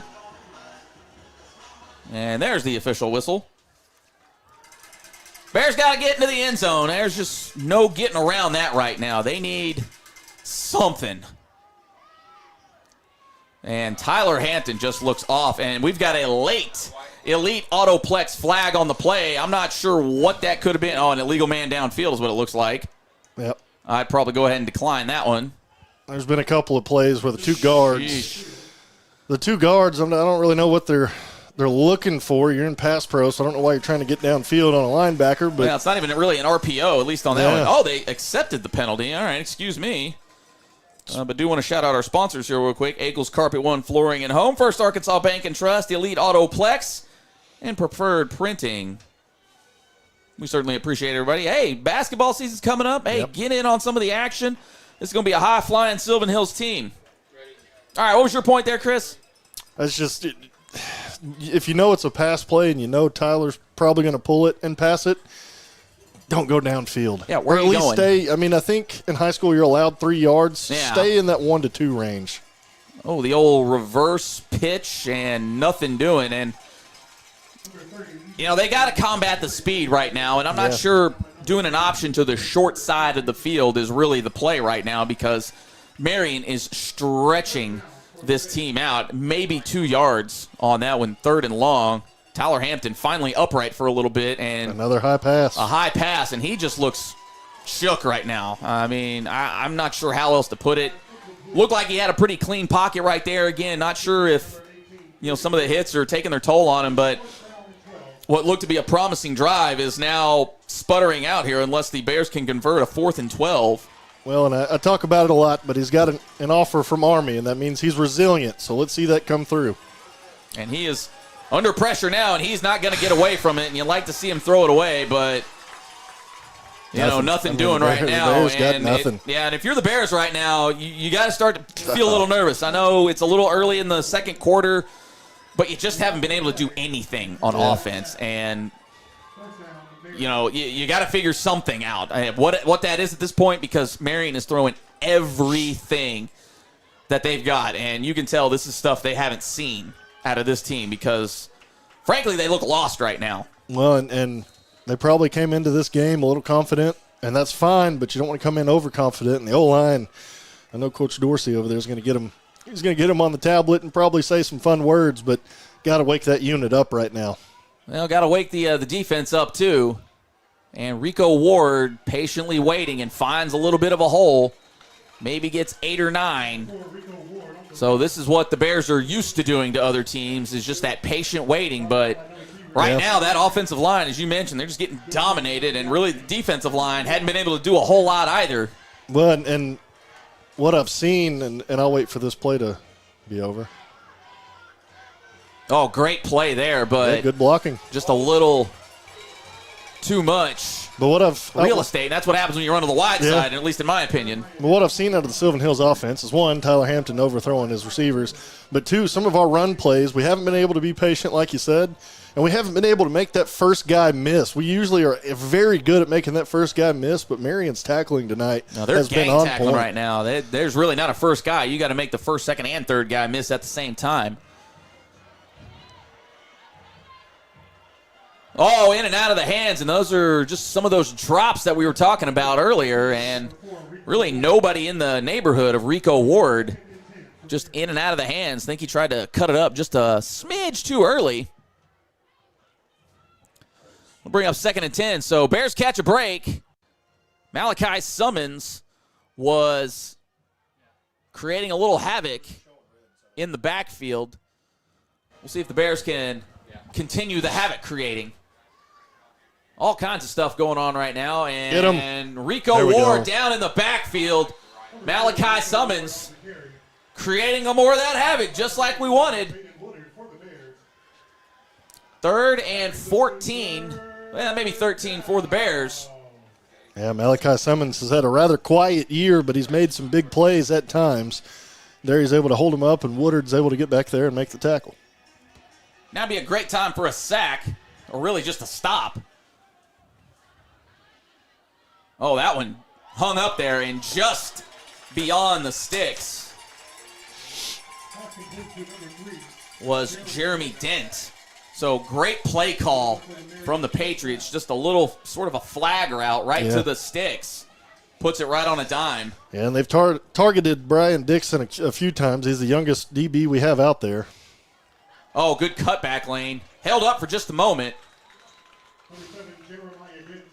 We've got 2 big guys slow to get up. Oh, and one of those guys is Cam Johnson. So that is not good. He looks like he is in pain as he is writhing about. Not sure what happened there. Maybe he got rolled up but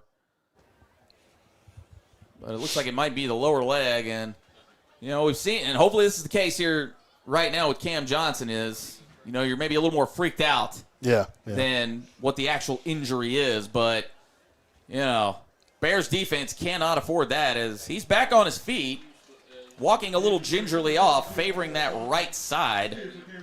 But that's one position the Bears cannot have any injuries, defensive tackle spot. So hopefully he's okay. But from the jump, that play, much like Marion's other run plays, is our guys are 2 or 3 yards backwards before they even engage, and are able to know what's going on, and you just can't have that.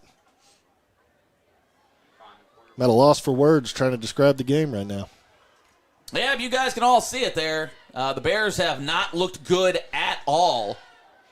Defense has made some plays here and there, but the offense just all out of sorts right now. And right now the Marion offense is just marching down the field as they get to the edge, and that's going to be enough for a first down, I believe.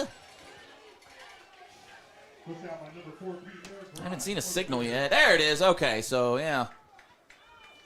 1st and 10 now for the Patriots. Once again, just outside the red zone. And this Bears team just doesn't have an answer right now. Same play. And bottled them up a little better that time.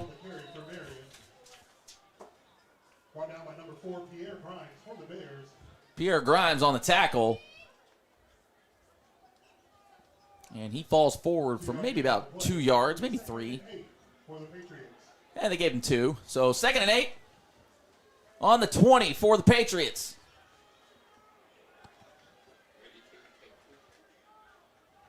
Oh, the quick pass. Oh, that's Sales. I think somebody got a hand on that one because it looked like it was breakdancing a little bit. It looked like some of the ducks down there in Stuttgart.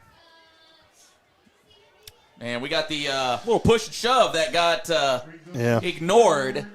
Well, Brian Dixon's got to be smart here, too. He kind of baited that to happen. I watched the whole thing. I'm with it. You got to be smart, though. Yeah, good coverage on that last play, but you got to be smart. Yeah, gotta see that if you're an official, but as it stands, the C's part.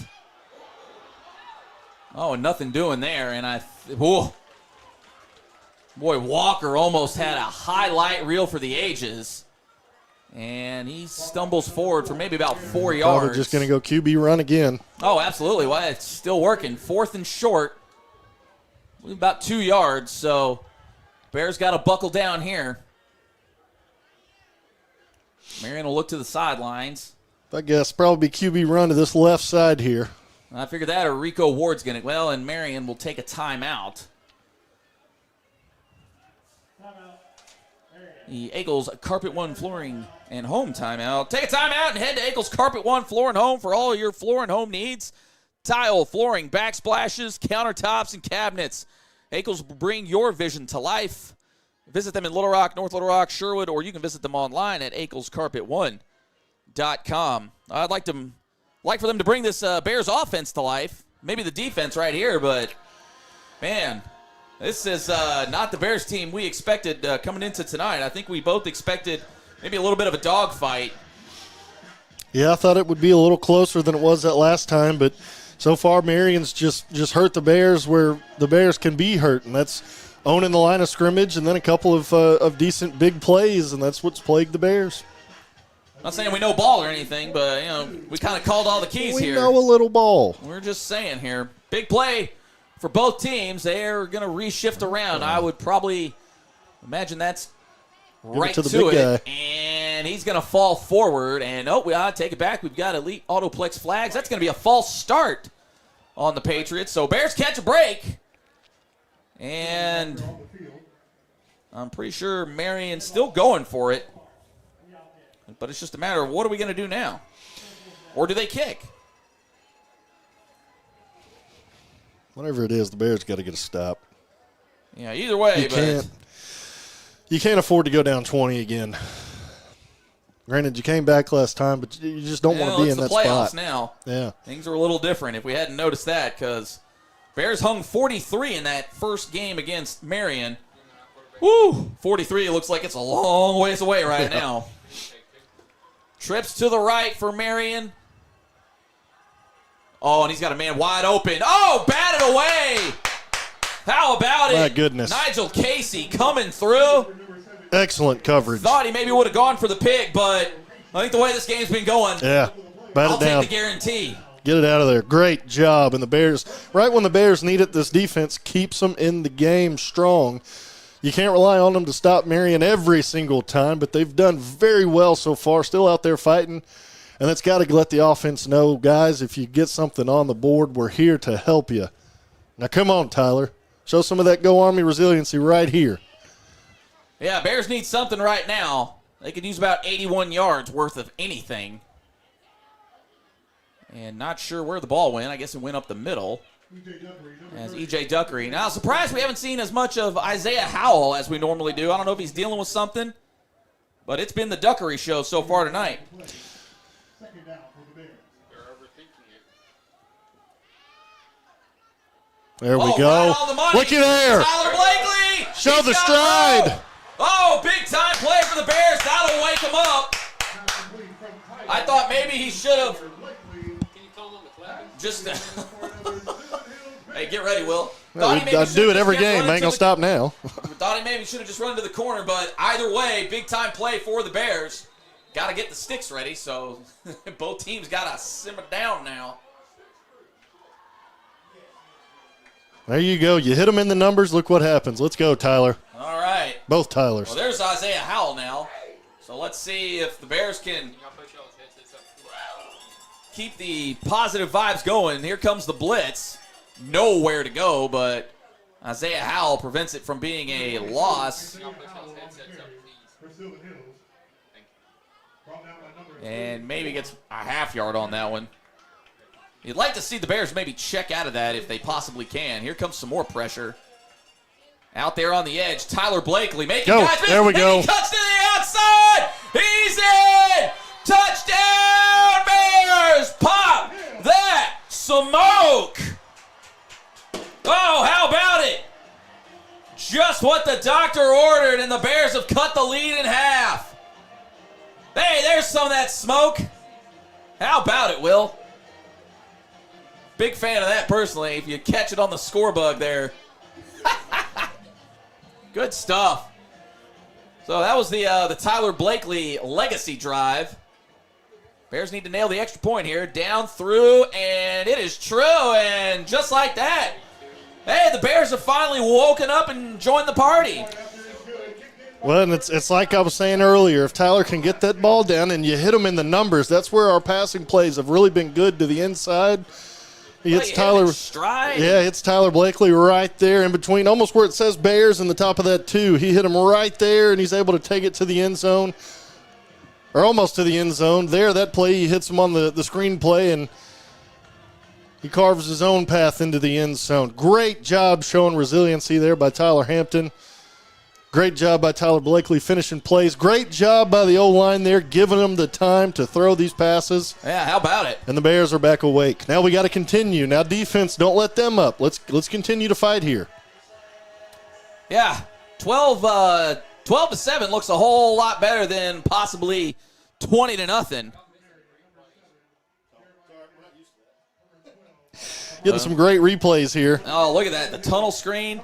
Great blocking downfield. You saw the big fellow 68. right there coming in. Shout out Christian Jackson. Christian Jackson. He's the one that sprung that. And oh, man, you'll love to see it. Be a great time for an onside kick recovery for the Bears. Oh, Where is it? oh, I was a little quick on the whistle, but they were causing some havoc down there on the Eagles Carpet One flooring and home kickoff.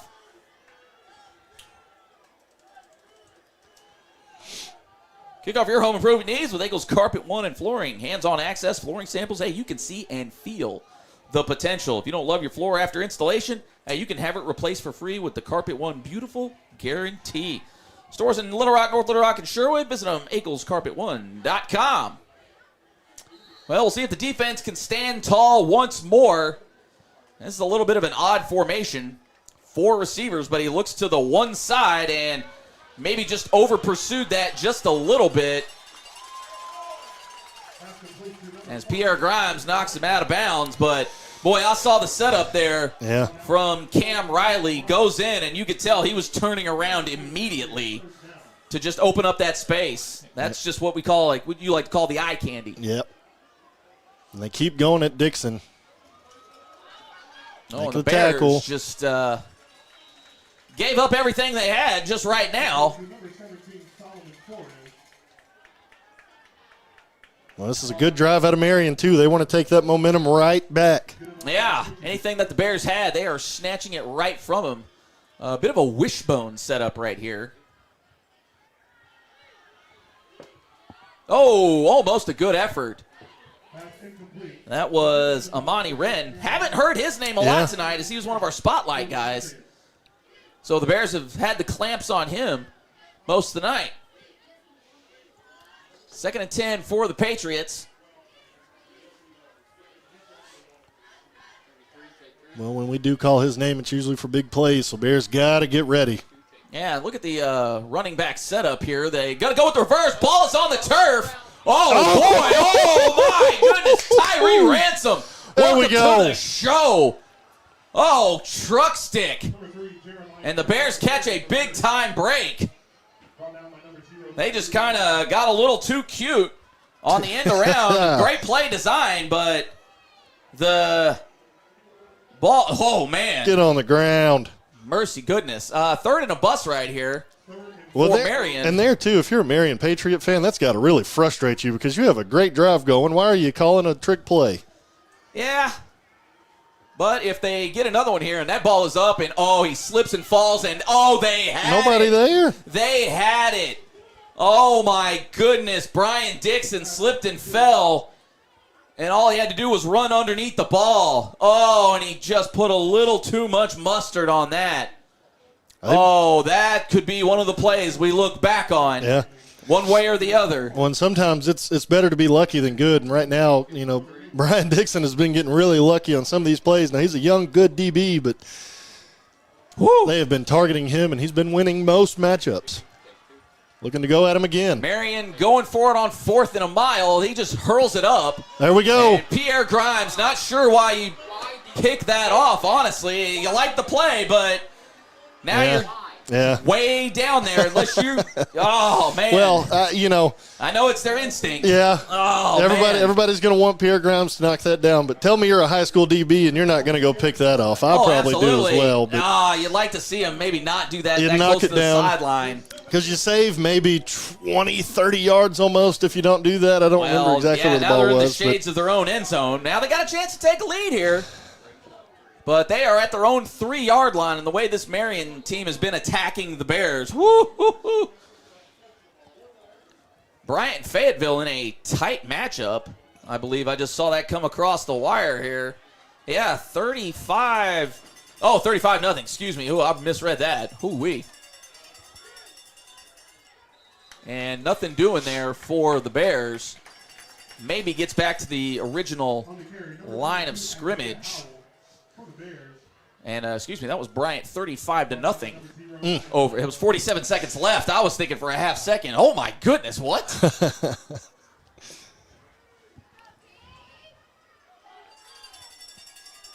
we go. Hit the sidelines. We got some potential here. Okay, so Isaiah Howell wisely gets out of bounds. Big-time play by Tyler Hampton and Isaiah Howell. They needed that in the worst way. Great angle, though, by the Marion safety there. That's a First Arkansas Bank and Trust first down. Big-time players make big-time plays. Come on, Tyler, keep leading the offense. Tyler Hampton seems to be settling in, but my goodness. Isaiah Howell not feeling too great after that one, met by a whole platoon of Patriots. I mean, they're almost taking the handoff. I mean, they're just getting back there on some of these run plays. Yeah, and they're only bringing three, 4 guys at most. Well, it's that delayed blitz you see right there, and drops the ball. And it was looking pretty promising. All of a sudden, now looks a little daunting. So 3rd and 11 now for the Bears.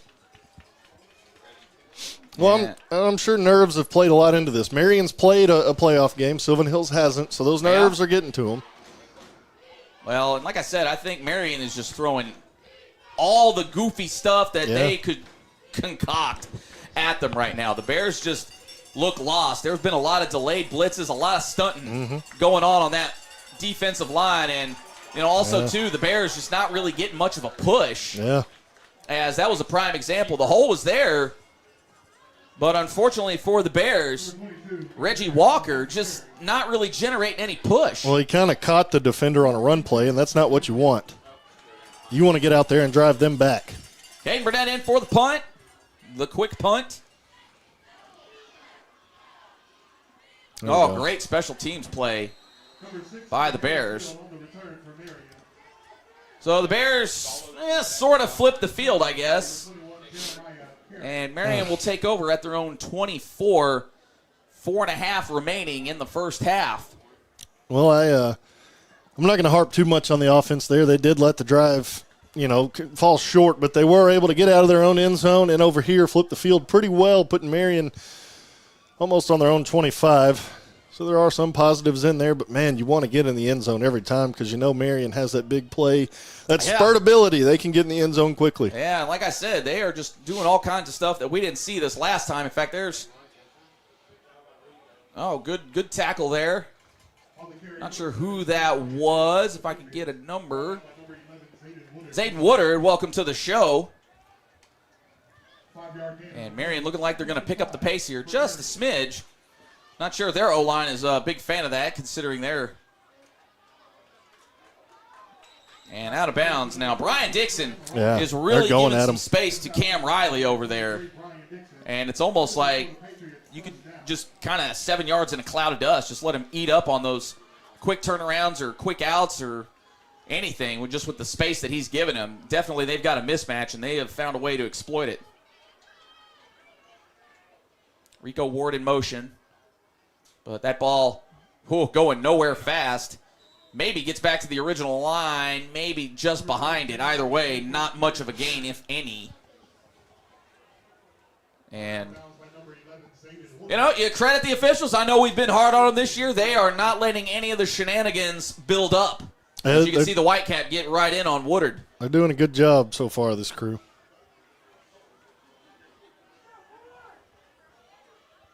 Drops back.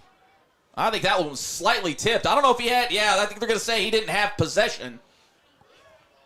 So an incomplete pass. So 3rd and 10 now for the Patriots. And the Bears need something here. Brian Dixon, so far, they do not like him. They continuously go at him. They are picking on him. And he's won more than half of the battles so far. Just got to keep it up. Pulls the ball, and that is going nowhere. Almost picked off! Oh, Ducey James! Ducey James may have had it, but the Bears defense comes up, and you even like to see Hurd putting him on the deck. Walker ended up on his back. Man. Oh, my goodness. That's one of those. Out of the hands. That's one of those where Ducey, you got to get it, and then the lane's open. You go slam it on the goalpost, man. Oh, he had nobody there. That was an easy pick six. Oh, mercy. Hey, but how about that defense getting another stop right when they need to? Yeah, needed a 3 and out. Great job there. Uh-oh. Whoop. Yep. Didn't cross the line. Didn't cross the line. Worried about the sideline chatter. And, ooh, boy, they are going to get a heck of a roll out of that one. Maybe not quite inside the 20, so the punter doesn't clock the stat, but Marion able to re-flip the field. And, again, these officials just telling guys, hey, get off. You don't want to have any of it. They got a sideline warning on Marion. Oh, it's a sideline warning. Okay, yeah. There's a lot of guys in the white box there. Kind of surprised it took them this long, honestly. And I will say I do greatly appreciate the ref crew telling guys to chill out rather than throwing the flags. They're going over and saying, hey, big game, I get it. We'll let you exchange parts of the recipe, but then it's time to go back to your own kitchens, okay? Let's get away. Let's break it up. Absolutely. Kind of lets the guys get the frustration out a little bit without spilling over. I like that. Bears got a chance to do something big here. And just a big pile is what it was. Forward, yeah. Now, I do want to note, Marion will get the ball to start the second half. As we said, Coach Kelly really likes to win the middle 8, as they call it. Last 4 minutes of the first half, first 4 minutes of the second half. And not sure where the ball is right now. Tyler Hampton's getting Tyler sacked. Hampton, and we haven't seen him do that much this year where he holds on to the ball too long. And I think there is an element of the playoff lack of experience is showing right now. Yeah. Well, I think they just got to him before he could. Oh, great step up in the pocket, but unfortunately Mo Phillips not ready for it. And just like that, Bears are going to give the ball right back. So I think we burned off maybe 40 seconds here. If that. Yeah. So right now, 2:40 left in the game, or in the half, excuse me. And Marion could potentially get some prime real estate here. Oh, but that ball is going to bounce, and he going to pick it up. Lacobe just overran it. Oh, geez, they've got space. So they're going to get a lot of those yards back. In fact, they're going to get every one of those yards back, and big-time score for the Patriots. I'm not sure what the Bears were doing there, and we've got a late flag on the play. Oh, my. It just looked like everybody gave up on the play. I'm not sure what happened. Oh, what a play by Kajeris Hill. Just what the doctor ordered for them. We'll see what the Elite Autoplex flag is here. Well, and our punt coverage has not been great on the year. Well, yeah, they're not used to it, I guess. Teams actually being back there to receive those kicks. So that's a backbreaker if you're a Bear fan, especially going into the half when really your offense is sputtering. You had some momentum there, and you just gave it all back. Oh. So not sure what we're discussing over here, what the penalty is. I'm not sure what the penalty could be. Marion lined up in that old swinging gate, and again, we saw none of this kind of stuff the first meeting. Yeah. So that's kind of what I'm getting at. They're throwing the kitchen sink at the Bears, and right now everything is working for them. Yeah. They haven't been able to have an answer consistently at all, and I think, it looked like there was some effort lacking on that one, maybe just because, well, we're not used to people actually bringing it back. Dead ball. Unfortunate conduct against Marion. 15-yard penalty for the attempt on the try. So Marion with another unsportsmanlike conduct, and can't say you're surprised by that. They had a lot of this against Van Buren, too, that almost cost them the game. Well, it could come back to bite them, but we'll see. So I guess we're not enforcing it on the kick, but we're doing it on the try. Okay. There's a difference there. But that's what they did on last week.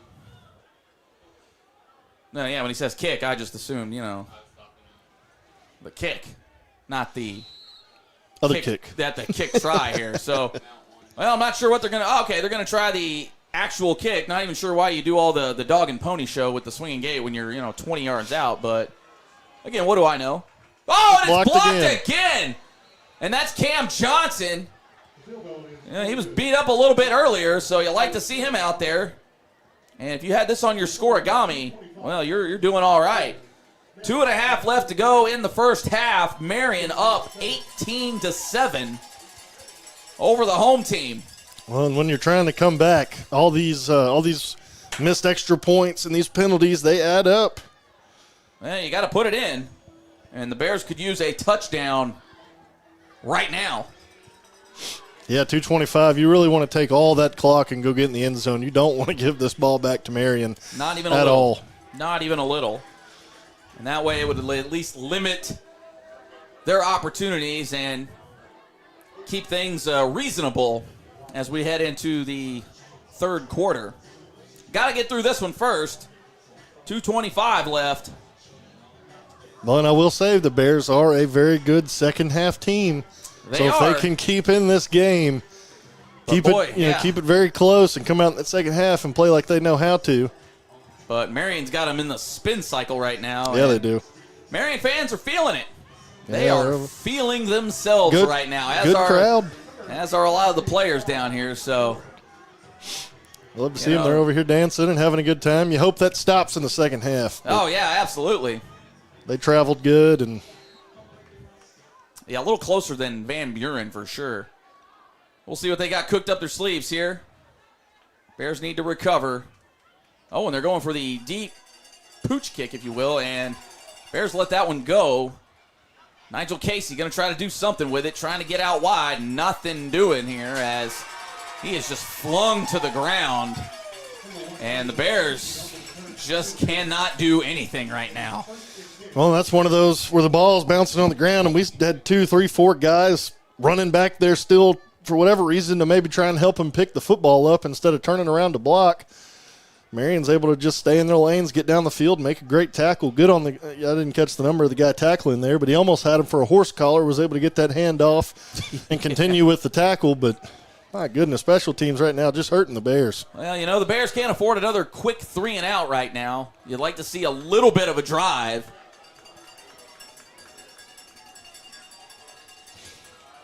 And we've got all kinds of movement, or I don't know. Is it? Yeah, that elite autoplex flag is going to go against the Bears on the center. You're the one that's snapping the football. How do you false start? Now, granted, I've done it. I've false started about 2 or 3 times in my career as a center, but how do you do it? I couldn't tell you. Yeah, much like the cowbells we got going here, Bears are rattled. Yeah, rattled big time right now.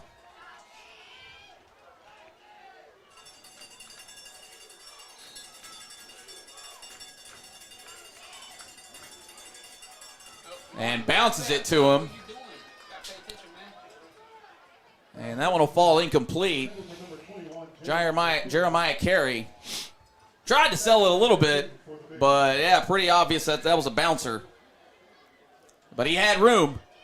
He catches that one in stride. Ooh, we could be saying something else. Low snap handled. Oh, man, great open field tackle on Jeremiah Carey. Believe that was Brian Benford Jr. Their tackling tonight has been outstanding. Yeah, they have not allowed the Bears to do anything after first contact. And kind of surprised that Marion didn't burn a timeout right now. Heck, they've still got 2 of them in the chamber. And it is 3rd and 11 for the Bears. So, again, if I'm the Bears, heck, I just bleed the clock here. And that's exactly what they're going to do. And hopefully one pops, but nothing doing. Now Marion's going to burn a timeout with 1:30 left until the half. So the Bears are teetering on some real danger zone right now. Because, again, worst case scenario is Marion scores in a minute and a half. And then they get the ball to start the second half, and boom, and then all of a sudden this game is out of control. Yeah, I mean, it's just, there's not a whole lot to be said right now. Sylvan Hills offensively just looks way out of sorts. Defense kind of on par, playing pretty well, playing pretty good. Well, yeah, I mean, heck, they've only given up one big play that I think everybody was just a little confused on. And then they had a special teams play. So, defense, I mean, aside from the short field score that they gave up, it's been great. The offense just has to wake up. And it's almost halftime, and the fact that we're still saying that's bad news for the Bears right now. Yeah. Good news for the Bears, though, is as it stands right now, it's only an 11-point game. It looks worse than what it really is. I mean, it's only a 2-score score and you're game. thinking, oh, gosh, they're getting smoked right now. But then, there's only 11. So we'll see if the Bears do anything slick. I doubt it. Just considering I think they'll want to try to keep things manageable. Got to hope for a big one here from Burnett. Yeah, and just kick it away. And they get a little bit of a friendly roll, maybe about the 45 or the 46. And it looks like, about the 46-yard line. Yeah, you want to get a better punt out of that, though.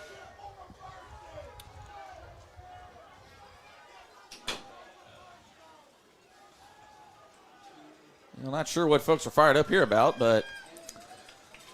Oh! Well, they gave it to him at the 50. Yeah, I think it rolled on the sideline a little bit longer than what they thought it did. Oh, yeah.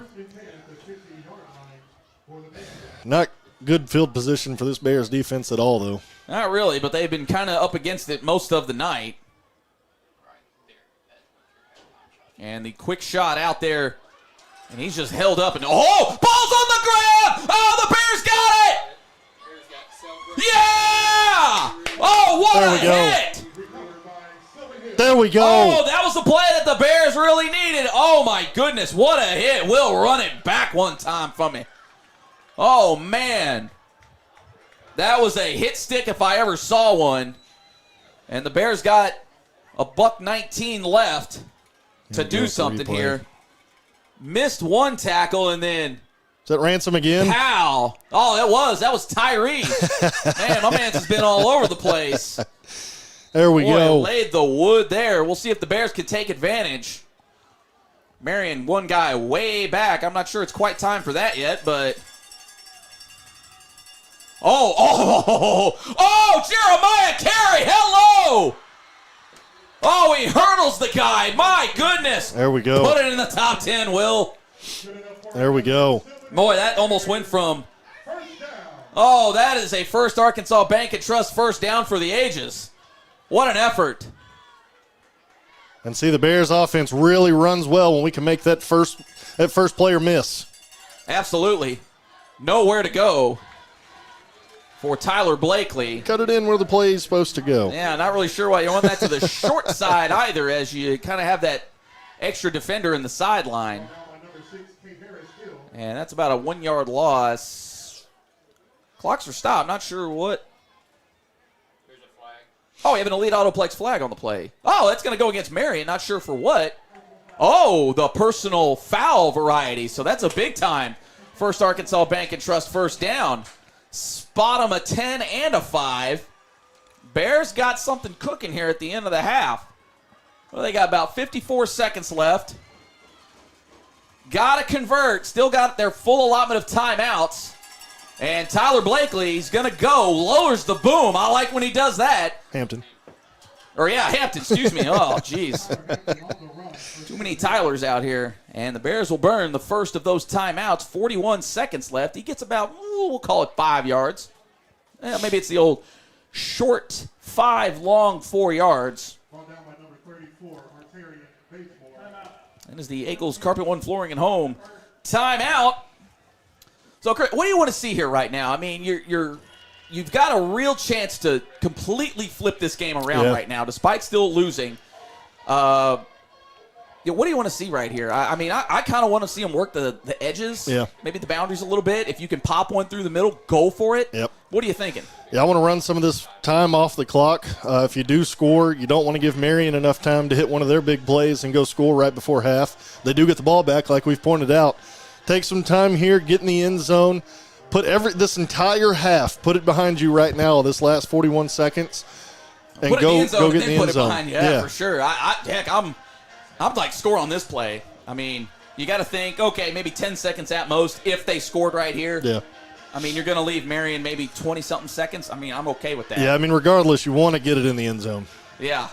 Can't turn it over or do anything crazy right now. Don't force the issue.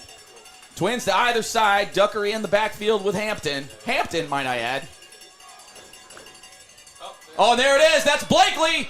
Just go down, hang on to the ball. And he does just that. So that's going to be a First Arkansas Bank and Trust first down. They're down to about I think that's the 8-yard line they're going to spot him at. So first and goal. Clock is ticking. Bears still have 2 timeouts, though. But they're going to go with the hurry. Oh, and that is... Oh, boy, I don't know what that flag is. He got in the end zone. I think he's out. I think they spotted him about the half-yard line, but an elite autoplex flag on the play. I don't know if they're going to call a pick. And Lacoby Brent's got his hands up like he doesn't understand. I think that's going to be a pass interference or an illegal pick. Might be.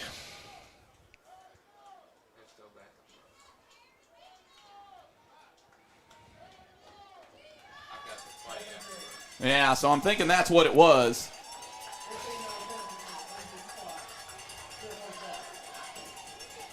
Well, we kind of lost it, but you have to. Yeah, he kind of turned up, and it was almost like you're running with him. So good call by the officials there. And what you want to do there if you're Lacobe, Brent, is if that route takes you right there, you want to run that route and then immediately turn around and let the defenders run into you. Absolutely. If the defender initiates contact, it's not offensive PI. The defender has to initiate contact. Clock is rolling. Bears got 2 timeouts. You'd hate to see them. And we've got was it a flag on the play, or did somebody get the timeout in? We got officials talking about something here. Pointing at something. There's a McDonald's on this end. There's one on that end. Which one are we heading to? Well, this crew has they've conversed a lot. They have. I'll say that. Great dinner spot wherever they're going. Okay. Okay, so they started the clock a little early. So they'll reset it to 23 seconds. It'll start on the whistle. So not necessarily on the snap. I think the official just trying to make sure everybody's on the same page and we're all good here. Which you like to see this. Yes, I'd rather they get it right than anything else. I think they're just clarifying what the heck is going on. So again, Bears have 2 timeouts still in their pocket. They're making things a little harder on themselves right now, though. And the clock is now rolling. And Lacobe gets out of bounds there. Good heads up by him. And we are down to just under 13 seconds left. Kajaris Hill pushes him out. So if you're the Bears, you got to be a little careful here. Again, it is 2nd and goal. And I don't know who it's going to be on. I think they got Marion. I think they got Marion finally. So spot him a free 5. Finally got him on that one. Woo! Well, I think that was by design. Yeah. The Bears are making it about as dramatic as we can to get in the end zone here in this last little bit. Oh, I'm telling you, but as long as it ends in the end zone, I don't care. I'm okay with it, regardless of what happens. 12.7 on the clock. Throw it. There we go. Get in the end zone. He's going to get in. A.J. Duckerizzi. Touchdown, Bears. Pop that smoke. Oh, the Elite Autoplex touchdown. What a play. There's the smoke from Will. Love to see it. Oh, my. This has about been as bonkers of a last 2.5 minutes, which has taken about 30, as you'll see. Bears can cut it to 4 with the extra point. Ooh, they had a man coming through, but it is down through and true. And it is good. So as bad as it's been for the Bears, let me reemphasize that. It is bad as it's been. It is only 18-14 with just over 7 seconds left. What a play design. Looks it one way, goes back the other. You'd like to see him maybe go a little higher with it. But you love the downfield blocking there by Reggie Walker. Absolutely. You know, the big right tackle, he's given up a couple of plays this game, but 57 alumni. I wore 57 in high school. He's able to get downfield, gets the block on the DB. EJ cuts in for the touchdown. You'll love to see it. Man, if I'm the Bears, I just bomb away on this. Yep. Personally, I don't know if I worry about the onside kick. If you get it back, you really can't do much. I mean, you could Hail Mary it, I guess, but I would pooch the heck out of this thing. Heck, I'd almost kick it out of bounds around the 20 if I could. Yeah, I'm not letting them get anything easy. I'm putting it back there. Well, let's see what they do here. Oh, the little poochy. We got somebody offsides? It looks like we've got an Elite Autoplex offsides on the play. We're not calling it a penalty anymore. It's the Elite Autoplex offsides. And why not? Great kick, though. Encroachment. Oh, that's technically encroachment, I guess, which makes sense. So we'll try that again, yeah. We'll do it again, as we have on almost every other kick. It's been about every kick. I think we've seen that maybe, once this year? Yeah. Prior to this game, and we've seen it about 5 or 6 times now in this one. It's like the tripping call in football. You don't see it a whole lot, but when you do, it's there every play. Or the, what was it, the leaping? Yeah, the leaping. That we saw twice in Jonesboro. Or leverage or whatever they called. Yeah. I'm telling you. Oh, now I kick it right up the middle. Yeah. Right down the middle of the field. Right up the middle. They're trying to bait him into something here. Well, there you go. Okay, well, don't do that. Yeah, that's don't spot him any. Come on now. We be careful. We talk about Marion doing it. We can't do it either. That was Kyrie LeBron. So we'll see what Marion chooses to do. If they just want to say, you know what, we'll take it going into the second half, or if maybe they'll go for a little magic. Maybe hit you with a lot of laterals. And it looks like they're going to go victory formation. Not even going to worry about it. Just to make sure that they've got it. And boom. Well, again, let me emphasize one more time that it has not gone the Bears' way whatsoever. But they are still in this game. 18-14 is your halftime score. Again, Marion will get the ball coming out of the second half. And, Chris, I don't know about you, Chris, but I'm flummoxed at this Bears team right now. You like to see where they're at, but at the same time, it's what are we doing? Yeah, I mean, they came out having about as worst start as you can have. I mean, I think the only thing that starts worse than Sylvan Hills did is my car currently, but they come out and Elite Autoplex can help you out. Well, I'm going to have to go see them, but they battle back. Tyler Hampton shows some of that great resiliency that he has at quarterback. He gets his team back in the game.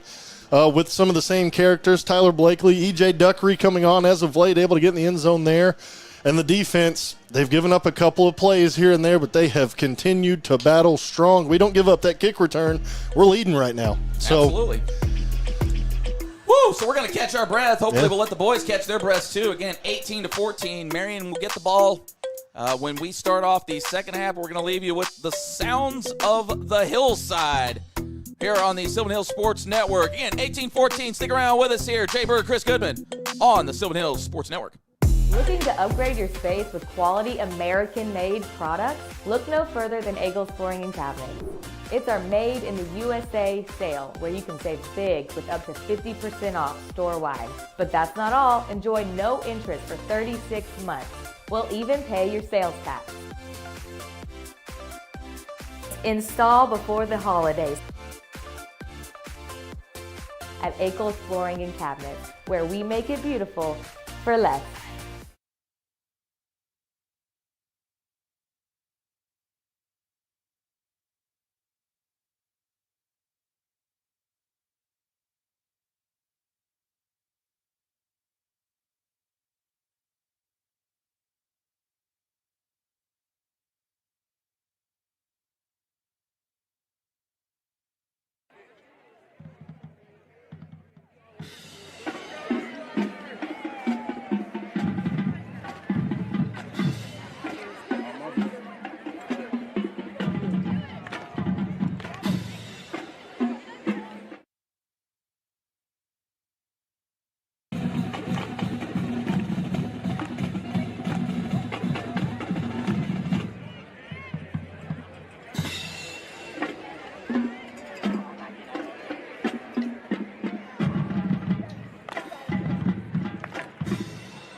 One of the many things I love about working at PCSSD is the colleagues that I work with. One of the things that I love about working for this district is being seen. I don't have to know everything, and if I need to have somebody to collaborate with, I can always reach out to somebody, and I know I'll be able to help. I truly feel that the district cherishes me, and that inspires me to be the best educator I can be. The reason why I love PCSSD is because we have Avid. We use Avid to add value to our students' lives and to create opportunities post-high school. I love working in PCSSD because it truly feels like a family that cares. Our diversity of the population is amazing. My colleagues are true professionals, and the administration has always had my back when I ask for help. This place rocks. I love working for Pulaski County Special School District because of how well everyone works together to ensure that our students grow and thrive. What I love most about teaching is empowering students to believe in themselves. They have incredible creativity, and I like drawing that out and helping them to see what they already possess. And don't forget, la vida es mejor con dos idiomas.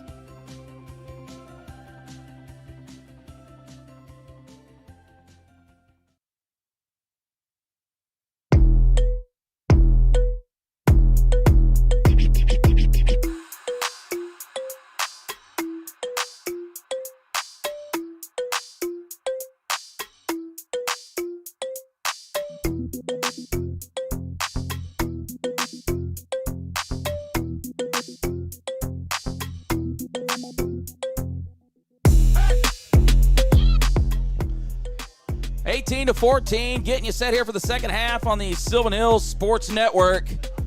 Oh, we've had a barn burner of a game so far here. Seems like a good time to once again go over our keys to the game, which I guess we'll go with the keys to the second half. And truthfully, we're probably not going to change much of them because, you know, as we said early on, for Marion, clean up the penalties. Well, they could probably still use that.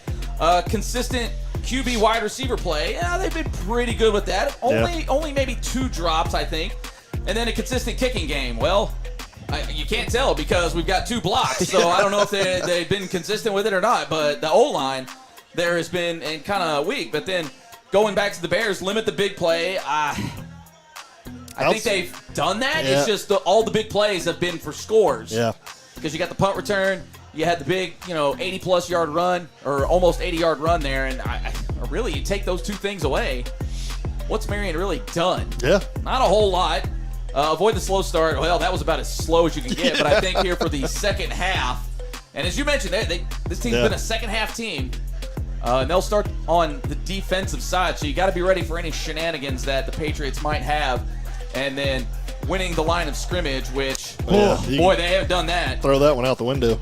Well, I think you got to try to do it here in the second half, at least on the offensive side. Now, the defensive side, I think they've done okay. Yeah. I'd like to see them maybe get a little more push into the backfield, maybe cause a little more chaos on Walker in the backfield and not just let him sit back there and pick you apart. And then I think, too, Brian Dixon, man, you got to make a play, big dog. Yeah, they've really been targeting him a ton here this first half. But the young guy, only a sophomore, shout out to him. He has been battling very strong. Now, as a DB, I've never played the position, but if a team is targeting you an entire game, you're going to give up some plays. It's just going to happen. Yeah, the math will math. Yeah, but I don't think he's gave up a score yet, and he hasn't really gave up a terribly large play. Now, he almost did give up a score earlier, but he got very lucky.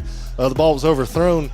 But shout out to the young sophomore battling hard, and shout out to this O-line. I know I say throw it out the window because the first half they just got dominated. But if I know anything about Coach Dorsey and this O-line group, they're going to get in there, and some recipes were shared on the same side, and I'm sure this group, Christian Jackson, Logan King, Larry Lee Turner, those guys are going to get it. Reggie Walker, they're going to get out there, and they're going to play with some pride and get things turned around here. Absolutely, and we'll try to see if we can fish up a few scores here for you. Benton right now up 35-21 at the half.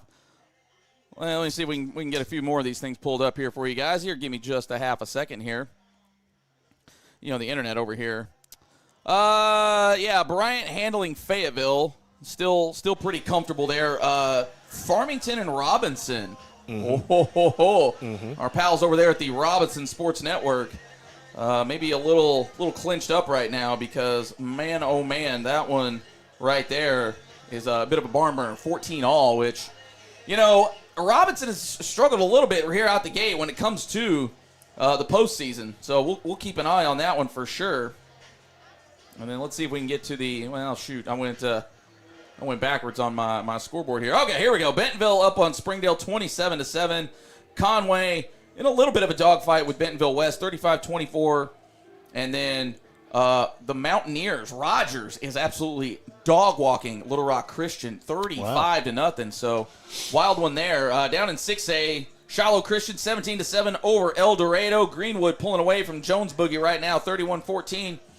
And then with the aforementioned Benton Panthers up 35-21 over Mountain Home. And then here we got the barn burner.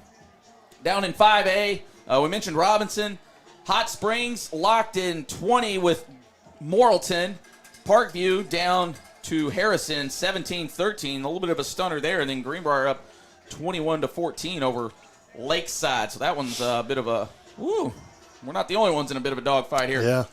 Down in 4A, 21-20. Mills over Bauxite. Stuttgart 30-12 over Blytheville. And we got a few more here, just kind of note. Let me see if there's anything just kind of really standing out. Boonville up 34-13 over Rivercrest. Not much. Rivercrest usually one of those pretty reliable teams. And then here's one of your games of the week: Fordyce and Charleston. You want to talk about tradition and history? Yeah. Man, Red Bugs, one of the best mascots in the state. Love the Bears, but man, Red Bugs, that's just something else. They actually lead 14-12 over Charleston, so there you go. EPC up 35-14 over Poen, even though you want to say Poyen. Poen. Poen up. Mount Ida 21-0 over Carlisle, and then Junction City getting absolutely housed by Cross County, 42-14. Cross County got something to say about the 2A down there, so watch out. So we'll kind of try to keep you guys a little more up to date on the other goings-on around the state. Thanks to our pals over there at Hooten's for keeping us up to date. Get you set here for the second half of this one. Bears looking to rally, down 18-14.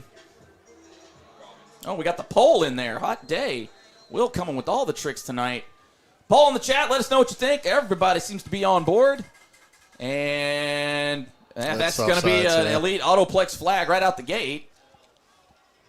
Offsides again on the chat. Tell us right now if you have heard us say offsides on the kick. If you have. And if maybe you want to go get a car from Elite Autoplex, or maybe some of the paint protection they got going on. They got the all the good stuff. They got the Elite Protective Film. They got the ceramic coating and the hydrophobic coating. Man, look, your car looking brand new, even if it's a little beat up. I know if you're a kicker, you probably love this.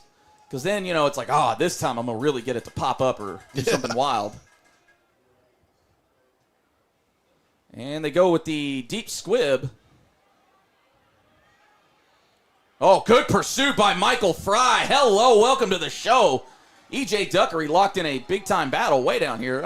Okay, they finally blow the whistle. And it's... You can tell it's a playoff game. No flags are flying, so we'll put the ceramic coating away for just a minute anyways. But Michael Fry, big-time pursuit right there. What a play. We don't call his name much, but that's a special teams monster right there. And it saves a ton of field position. Not very often the Bears kick it deep like that. Yeah, right. Able to get down there and make a stop. Now this defense has to make a stop. For show. So we'll see what the D can come up with here. Maybe get off to a little better start than what they had. Well, as soon as we say that, right out the gate, about 6 yards. Oh, ball's out, I think! Oh, and I don't think... may have just been a big hit, maybe. I don't know. I couldn't tell. Rico Ward, either way, came away with it. The entire sideline over there lit up. I think it was just a big hit. Not sure what we got going on here. If we got a player maybe has to come out. Yep, he's going to have to come out. They did blow the whistle for it. Oh, yeah, picked him up and dropped him. Oh, man. Like textbook tackle there. So right now that is 74. Walt Tucker Jr. coming out. Jason Burks going in for him. So we hope he's all right. Looked like he didn't want to come out, but since they blew the whistle, kind of had to. Oh, and he hit a hole, and he is off to the races, and just like that, oh, man. Well, not what you wanted there from Jeremiah Dent right out the gate. If you're the Bears, all your momentum just evaporated right there. Not even a minute into the second half, and now you're back down 10. Yeah, I mean, he just took the ball, ran right up the middle, almost right through our linebackers and secondary before they even knew what was going on. Yeah, you got the goofy swinging gate formation here. We'll see if they actually get something off here. Well, if they do run something here, you just got to. Now they're going to bring it back in. Well, heck, they blocked a couple tonight. Why not make it a third? Oh, he rolled it, but it's effective, and it is down, up, and good. And 39 seconds into the second half, and it's 25-14. Patriots back up 11. Well, so about those slow starts. This time the defense starting a little slow. And now if you're the offense, you're feeling that pressure a little bit, I imagine. Yeah, the pressure's on you bad now because now you have to score every time you get the ball. You've got less than 2 quarters now for these seniors left in your career, unless you got some offers. But you got to go out there and leave it all on the line. Offense has got to put up points, and defense, you just can't start slow like that. Now, they've played pretty good in that first half, but you cannot have that. Yeah, especially after the big hit and then boom, the big play, which – stop me if you heard us talking about that before and halftime there of, hey, you can't allow that. And they've done a fairly good job until just then. So it's almost like we spoke it into existence like we normally do here on the Sylvan Hill Sports Network. We tend to do that. In some form or fashion. So Bears got to get the onside kick. And, boy, they got that thing laying flat on a tee, so we'll see what kind of strategy they employ with the onside here. A little bit of a soccer kick, and Bears come through, and come on. Yeah, there it is. There we go. Finally called it. Good stuff there. So that'll be another 15, I believe, on the Elite Autoplex flag on the play here. You knew eventually they were going to start calling it. Either way. That was a pretty obvious but that one was, there. Yeah, way that was late. Incredibly obvious. Just can't do that.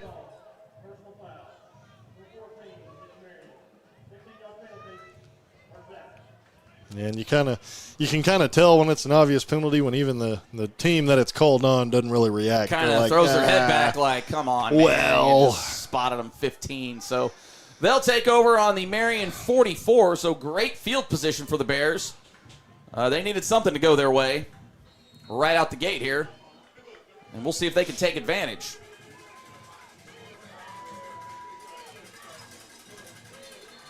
And we've got something going on. Now they're going to get a false start. My goodness.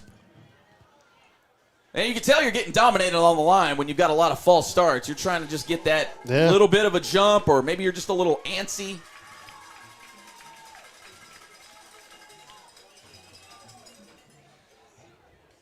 Bears O-line been pretty disciplined most of the year, but I don't want to say they're scared or anything, but that's kind of, to me, it's like we're a little nervous about things right now. Yeah, I mean, when you're getting dominated, you try and get every little advantage that you can. Isaiah Howell bounces it outside, but just not able to go anywhere, as that tackle made by Kajeris Hill. And give Marion their props. They're making good open field tackles. They're hitting low, and they don't let go. Tyler Hampton, plenty of time. Throws. Ooh, now, okay, that was close. Tyler Blakely, the intended receiver. Boy, that was real close to some PI. But I think with both of them kind of being there at the same time, you just let that go.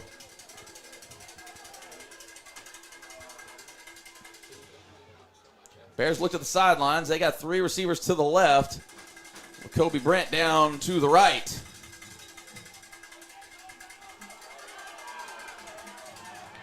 Oh, and Jeremiah Carey. That's close. He might be a yard or two short. Well, we got a holding. Oh, they called it, and I'm glad they finally got it on Sylvan Hills. So another Elite Autoplex flag on the play. So that'll back him up. Another 10 yards. So now you're looking at third and like 20-something or other. Heck, I don't even know. About 23, 25. And not the response you needed from this offense. At all. Defense gives up a quick score. Offense comes out and can't get out of its own way. After you got spotted a few yards, too. Yeah. I mean, this is... You're back to the original line of scrimmage almost now. Yeah, really. This will technically be a 3-and-out, I think, if the Bears can't do anything. And Tyler Hampton going against the grain overshoots Jeremiah Carey. And there it is, 3-and-out. So the Bears defense is going to have to come to call. We'll see if the Bears can really get a good flip of the field, but this is why I wonder why the Bears don't have something like this going on. Somebody in the backfield. Oh, he touched it. Nah. Oh, should have let that keep going. Yeah, no, they're not going to give you that. Touched it a little early. But still, big flip of the field, just outside the 10. Yeah, about the 11-yard line.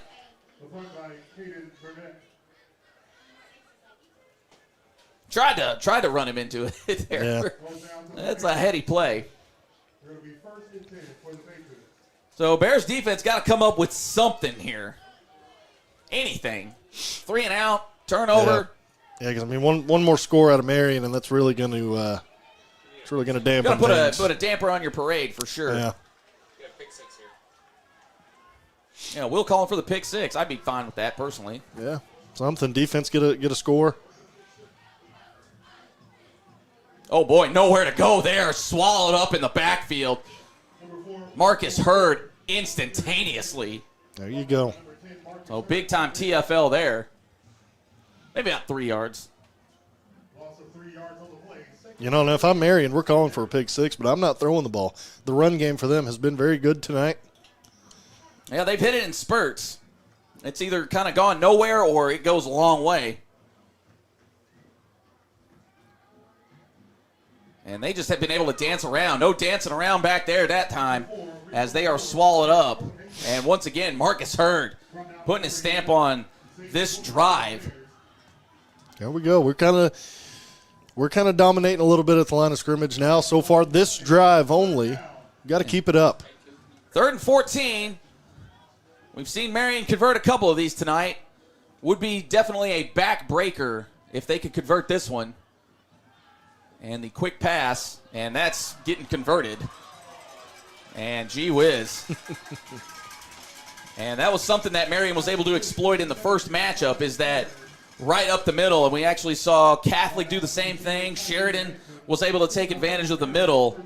And big first down for the Patriots, and just a killer for the Bears as that clock is just ticking. Now, granted, it's early, but the way this Bears offense has been operating tonight, they can't afford a whole lot of time to get bled off.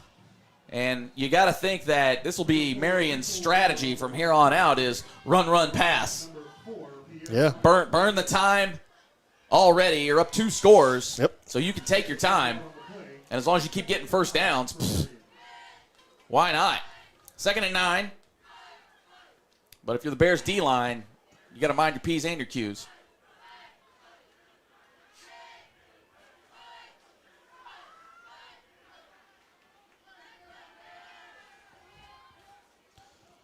Oh, Marcus Hurd got his hands on it, couldn't come up with it though. That was intended for Rukum Bohannon. Another big 3rd down here for this Bears defense. We've called on them so much this game. They gotta find a way to get a stop here. Got to get a stop here. Yeah, I'd watch for the middle of the field, maybe working those sidelines. I see a switch. They've put Nigel Casey on our side now and Brian Dixon on the far side. Oh, they tried the up and out. Boy, that ball is hanging right now. And that ball was out of bounds anyways. Good coverage. So nothing doing there. Fans wanted a little bit of a pass interference, but I don't think they had enough either way. So Bears defense comes through. I'll be curious to see it now that it looks like they've got someone back now. So it might be one of those things where Ryan Parham back there just to maybe limit the damage rather than try to return it. Because I know in that last game, this is where Coach Kelly just sort of abandoned the punt return because they had a turnover against this Marion team, which by all intents could have swayed the game. We got an elite autoplex flag on the play here. And I'm thinking that's a false start. So 5 more yards for the Bears. Yeah, that's interesting. The Bears picked up that they were really targeting maybe not so much Brian Dixon, but the near side of the field, the QB's left side. They were targeting him a lot. They flip it over now. Yeah, so we'll see what that looks like maybe going forward. Because, again, that was great coverage, too. Got to go block that one. Not a great punt. Get away from it. Yeah, and that's going to take a Marion roll, but, again, not the worst-case scenario for the Bears as they'll get it at the 37-yard line. All right, your defense gets you a stop. Now, Tyler and company, you got to come out here and get a score. You've got to help your defense out here. Yeah, running game really needs to get going. They've only maybe popped a couple of plays, really, but that defensive line for Marion just all over the Bears right now. And I'm not saying you necessarily abandon the run. Of course, they're abandoning it on this play as they're going empty backfield. Oh, haha. I said they abandoned the run, but there's Tyler Hampton. So get them spread out, working up the middle. That's 11 yards. So First Arkansas Bank and Trust, first down. Now, Hampton did have a lot of rushing yards the last go-around. I think he had, 16 attempts, 52 yards. Had a rushing TD. Oh, and Duckery avoids a guy. He's got a little bit of room. He's cutting through. Oh, he's still going. Oh, E.J. Duckery, big-time withdraw. That's a First Arkansas Bank and Trust first down, so what do I know? Yeah, Coach Kelly's saying, no, we have not abandoned the run game. Yeah, what am I talking about up here? Apparently I don't know ball. Oh, geez, and well, that just looked bad from the jump. Everybody was in his hip pocket before he could do anything. I mean, that's just open the floodgates, let everybody in. There's been a couple of plays like that where the D-line has almost taken the snap, or the handoff, rather. Yeah. Well, 2nd 11. This is what has gotten the Bears in trouble. Pitch early, maybe. And Dragging a guy. Maybe pick up 3 on the play. Not sure where they got him at. Yeah. And see, this is what has gotten the Bears in trouble. They get behind the sticks on the first play. Can't do much on another run. I maybe would have gone past there just to feel it out a little bit because really you gained 2 yards maybe. But Bears are 4-down team, so we'll see what they got up their sleeves here. 3 receivers to the left, 1 to the right. It's Kobe Brand. He looks like he's one-on-one. Maybe set that up. He's definitely got the height advantage over there. Blitz is coming, and Tyler Hampton just had to get rid of it. And Mo Phillips was there. It was there, but nobody picked up at all. Zayden Wilson coming off the edge.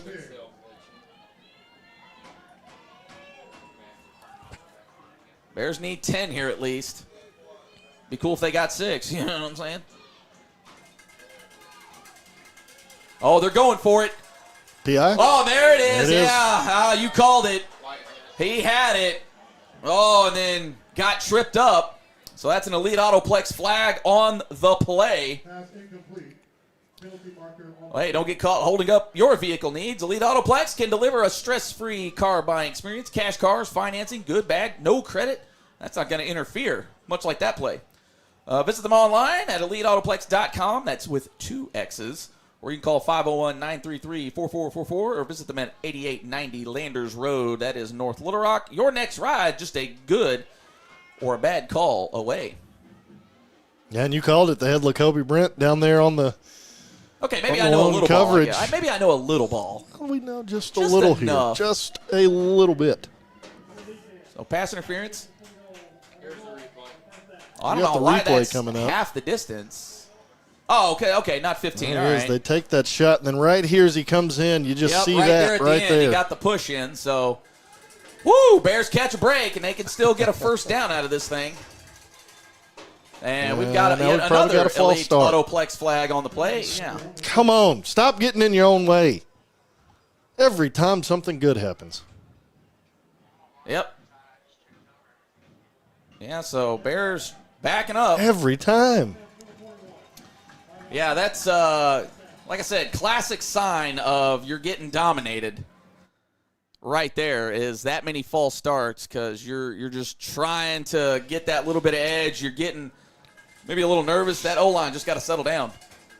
We got a couple of fans texting in asking for a rag on the rotunda the next time there's a flag. And yet another flag on the play as Tyler Hampton does a little something here, attacked by several Patriots, but I'm pretty sure that's going to be a hold. So what looked to be a promising, fortunate drive is now back the Bears up 15 yards from their original spot here. I mean, we go one step forward, and it's like we're going to go 100 yards back. Well, Come on, O-line. Yeah, good thing this time it's just on first down still. So they've got time to make it up, I guess. I mean, and they still can get a first down. Yeah, I think they have to get to about the 2-yard line or something to that effect. But, heck, at this rate, it's going to be first and goal from the 50. Empty backfield for the Bears. Tyler Hampton steps up, steps back out, steps right into the pressure, and he's just got to go. It's three guys. You just got to go. And, yeah, they are generating a lot of pressure with only a 3-man rush.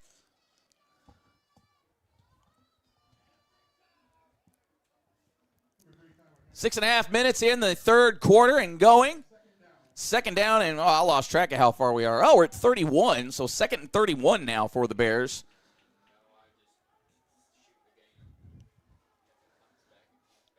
Yeah, you're really. If they can get to the quarterback with three guys, it's not a very good sign.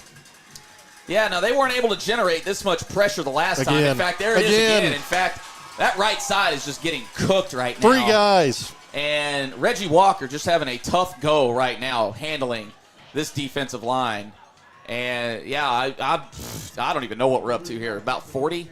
Third and 36. So if you can even get remotely into field goal range, yeah, you probably got to go for it. They go for the tunnel there with Ryan Parham, and they're going to lose yards once again. So the Bears just short-circuiting themselves with the penalties and everything. And, I mean, heck, it's 3rd and 40, just about. Fourth and 40, excuse me. And as you mentioned, Chris, they are generating all this pressure. Again. That's 4 straight sacks. Three Three players. straight sacks, and they are killing this Bears offensive line with a 3-man rush, and that is going to be a problem for this Bears team. And they are getting just absolutely cooked right now by a 3-man rush, generating no pocket. And it doesn't even look like they're stunting either. No, so it's not like they're causing confusion. Rush. Yeah, it's just bull rushing, and they're getting beat.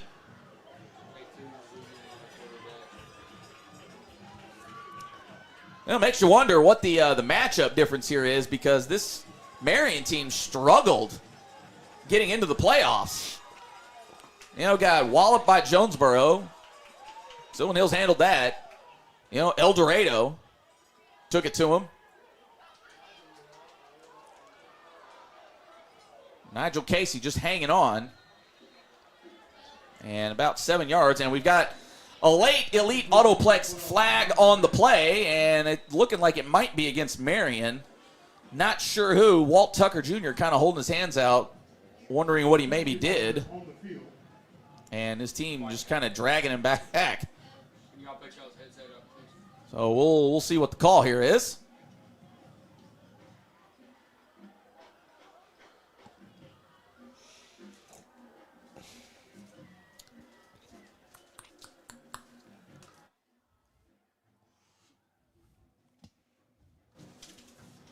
Well, I'll wait for the call here. You can call our friends Jim Ashley and the folks at Preferred Printing for all your printing needs. Business products, custom letterheads, flyers, business cards, all that kind of good stuff.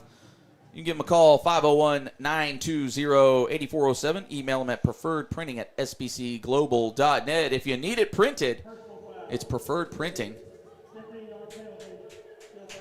So a personal foul. I'm not sure what maybe happened there, but Marion now going in the wrong direction. We'll see if the Bears defense can hold true on it, though, as it is still first down for the Patriots. And not much doing there, as it looked like he was held up by Jaden Noble. But then Nigel Casey comes in to finish it off. Mild gain there, maybe about 3-4 yards. Brings up 2nd and 15. I guess they got 14 here. We got to watch that pass play over the middle. Yeah, only, they got one out to the wide side, 2 receivers on the near side. They look back for the play as they try to get on the same page. Oh, and that ball falls incomplete, intended for Jeremy Dent. So 3rd and 14. And it looked like Tyree Ransom had a bead on it. It looked like he was going to go for the QB, but then that would have opened up that passing lane a little bit. 3rd and long now. I imagine where they're at, the Patriots may go for it on 4th, depending on what they get here. Bears got to be ready. Got to be ready. Got to be ready for anything at this point. And if you can keep it behind the sticks or maybe right around the original line of scrimmage, then you might be okay. Oh, my goodness. Oh, but he held on to the ball. That's a heck of a catch and heck of a hit by Kai Griffin. And, yeah, that's... Oh, dear me. Oh, he landed hard. I think they're... Yeah, he completed the catch, so tip your cap. But I'm not sure who that was on the reception. But, boy, he got hung out to dry by his QB. And, you know, that'll set up 4th and 1. And I think, Chris, like you said, they're probably going to go for it, considering that's a lot more manageable and as much as they've chewed this Bears defense up and spit them out tonight. Yeah, and I'd probably go with that Wildcat set right here, and then whoever the quarterback is, take it right to that right side. That's been the Bears' Achilles. That play right there, QB run to the right side, is what hurt us all season. And I imagine it's coming up whenever we resume play here. Bears got to be ready for it. Yeah, scary call here, but 7 pops up. That's Jeremiah Dent. So good to see him back up and full of life and vigor. And again, tip your hat to him for hanging on to the ball, because that was an absolute hit by Kai Griffin. And there'll be a lot of guys in college and NFL that'll drop that pass right there, but Jeremiah Dent showing some good hands and catches it. Some grit there. Jumbo formation. Oh, well, here we go. We're going to switch it up. It's going to be a quarterback run to the left now, right behind those guys. Oh, high snap. That might help out. Well, I told you. Oh, ball he dropped it! The Bears he dropped it! He got stripped of it! And I haven't seen a signal yet. Bears come out with the ball. Oh, come on. Marcus Hurd had it. That was a turnover and a half. What are we waiting on? I think both teams seem to, there it is. Oh, big time play for the Bears defense. There we go. Just what you needed right then. There we go. Marcus Hurd. I'm not sure who got in on the tackle there as they swapped up the offense. You called it. It was going right to the left side, the high snap. He just dropped it. I don't think anybody stripped it. He just dropped it. I think that was Marcus Hurd who got the strip and the recovery. Now, come on, offense. There we go. Getting out of bounds, avoid the hit. So Tyler Blakely. And I think that's what the Bears need to do a lot more of, just to maybe settle in a little bit. I know you're saying settle in the 3rd quarter, but goodness gracious, about maybe a yard and a half on that one, and just like that, it's 3rd down already. For a 1-yard gain, 3rd down for the Bears. I think the Bears really got to start using the tempo to their advantage. Oh, Tyler Hampton pulls it. Tyler. And he'll get him a First Arkansas Bank and Trust first down. Boy, they would have had Isaiah Howell all kinds of chewed up. 3:20 left in the third. Still time for the Bears to pull it off. And Isaiah Howell gets outside, cuts it back. He's barreling through Patriots. He's still up! He's still up! Oh, what a there play! we go! How you doing? Pop that smoke! What an effort by Isaiah Howell. Oh, goodness. What a turn of events here in the late stages of the third quarter. Bears get the turnover. Boom, bam, done. The smoke hath been popped. Bears switching out personnel. They look like they're going for two. Not sure I'm down for it, but I guess you don't really hurt anything either way. But if you get it, you cut it to within a field goal. And we'll see what the Bears got. I don't know about you, Chris, but I like a nice little drag play here personally. Just get it in the end zone. Yeah, that would be ideal. Come on, Bears. Now they put it on the It's right there. left hash mark. So we'll see what the Bears got cooking. You got Carey and Duckery in the backfield, so we haven't seen much of this kind of stuff from the Bears. And a little quick personnel swap. Tyler Hampton rolls to his right. He's going to throw it up, and it's picked off. It's intercepted. You got to get him. Nah, on the extra points, you can't run it back. So it's just no good. We're saved there. Yeah, so that's no good. Yeah, heck, Bears would have had 4 points added to them. So extra point attempt, no good. 25-20 now with 3:07 left in the third quarter. Bears got to keep fighting for one another right here. Marion has hit you in the mouth all night. You got to keep fighting. Great on Tyler Hampton, showing some resiliency. Great on Isaiah Howell, not going down. 47 yards to the end zone. This Bears team ain't done. They got to keep fighting right now. Maybe an onside kick right here. Who knows? But the Bears got to keep fighting. Marion has thrown everything they have at you. You take that and keep fighting. What Rocky say? It's not about how hard you can hit. It's about how hard you can get hit and keep moving forward. Would be nice to get one here, but they played that well. And guys are getting stomped on, and, of course, Marion begging for a call there. I don't know if I'd throw flags on that. Nothing. That was probably the best. Probably some slight shenanigans, though. Yeah. I'm not going to deny that, but I don't think those are flaggable shenanigans. But definitely something you want to look at. Maybe like, hey, guys, chill out. Yeah, that was about the cleanest onside kick with nobody jumping on. Yeah, we didn't have a flag on the play. And we didn't have a flag for once. There we go.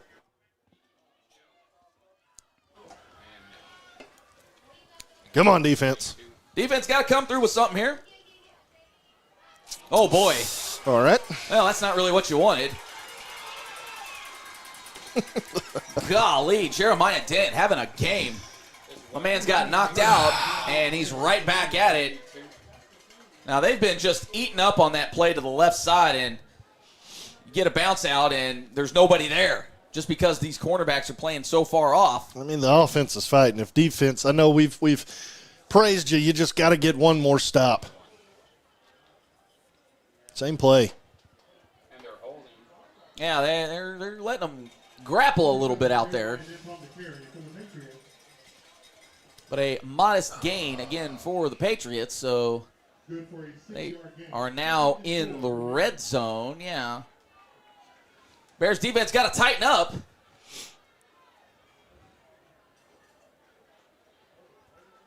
We'll see if they can generate another one of those turnovers. Now would be a great time for it. Rico Ward, just the delay, immediately brought down. Not sure if he fell forward enough. Maybe about a yard. 2 yards on the play. So that'll bring up 3rd and 1. And you got to think, just run that again. Yeah. Just a little draw play to the left.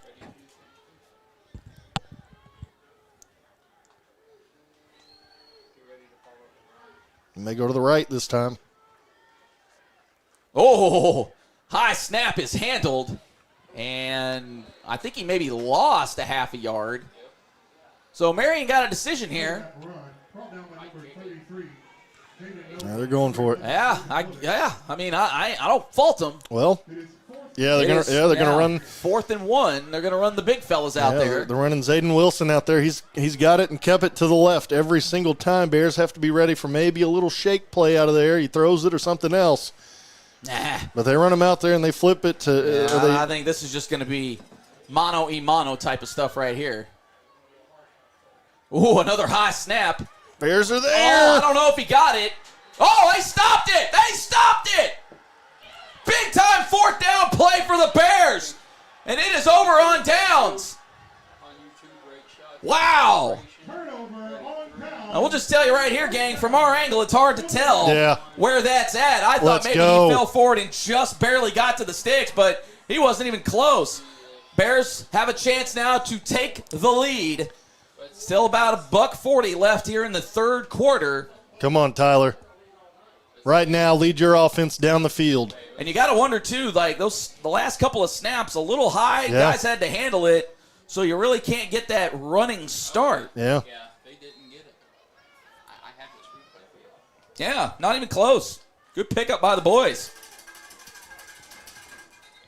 And we've got an elite autoplex flag on the play. A late false start. Heck, I mean, the play had happened. Yeah. Come on, guys. It's just got to settle in. I mean, I get it. I played the position. I've been tired. I've had penalties. I understand it. But right now, you got to dig deep and keep fighting. You are the unit that determines this game right now. Come on. We've seen it all season. You guys have it in you. You're a great unit. You're coached great. Let's continue to play. Well, that'll back him up to inside the 10. Empty backfield. Tyler Hampton just ate up. But maybe got back to the line of scrimmage, maybe a yard. I don't know if we touched a single Marion defensive lineman there. Yeah, about a yard. So 2nd and 14 for the Bears. I really don't know that we did. Yeah, they came through pretty unobstructed, which kind of hard to do. But if your O-line is just in the spin cycle right now, well, that tends to happen. Bears got to take advantage here. E.J. Duckery cuts back, lowers the boom, but really can't get the momentum going forward. And that's been the difference here between the two teams. Marion able to initiate the contact. Bears have just sort of been reacting to the contact. And it's 3rd down. Tyler Hampton. Oh, what a throw by Tyler Hampton. Only where his guy could get it. It's going to be close. Short. I don't know. Where are they going to spot this? Oh, and I think he was short, but not too short there. And, hey, if you're short, get with First Arkansas Bank and Trust, especially on a 1st down like that. Will Nodden, that's how you work in an advertiser right there, Will.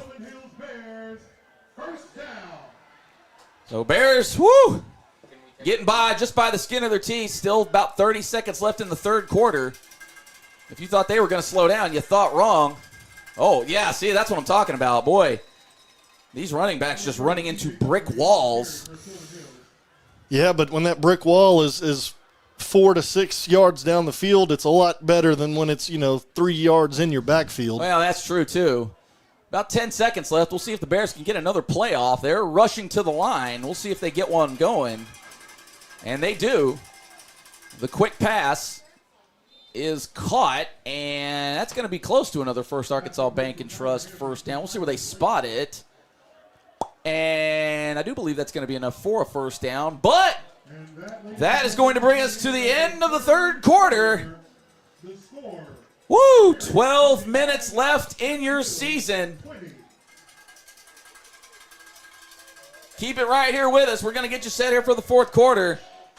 Y'all heard the emotion here from Chris. He's invested.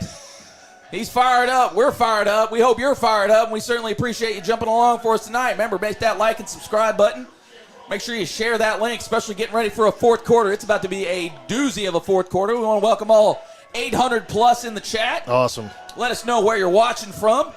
Let us know who you're cheering for. I'm sure we got some Marion folk in here. I know they got their wonderful broadcast over there too, but sometimes you just want to listen to the away guys and see how much they're dunking on you. Yeah, tell us where you're watching from. I know we got people in Peoria, Illinois. That's where we got some Bratton in Florida. We've even got some folks out at Deer Camp. We see you. I've been talking to you all the time out there watching the game. Send all the good vibes this way. We need all of it. Oh, Lakeside came back on Greenbrier. That game is a final 24-21. How about it? Wow. Lakeside Rams.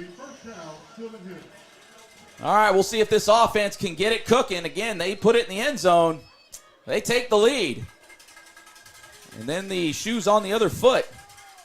Well, he's still up. Isaiah Howell fighting for every yard out there. Turned what would have been maybe about a 4-yard loss into about a 2-yard loss. Now Bears actually have to move down the field in order to get in the end zone. This is true. Let us remind you of that. We do have to go forward. We cannot go backwards. And we do have a Marion player who is down. And it looks like our guy might just be cramping up as they've got the stretches going on. So good to see nothing major. Yeah. At least on the surface. But, yeah, it's a little unseasonably warm out there. Yeah, someone in the chat saying, Carius Kern watching, go Pats. Current LSU Tiger. He's had a couple of starts out there. Been very good for LSU. It's good for the Bears that he's not still a part of Marion, although they haven't needed him tonight. They've been dominating the O-line, but good to see the alumni coming in. If there's any Bears alumni, let us know where you're watching from. Look at the shout of the crowd there, all the fans in attendance.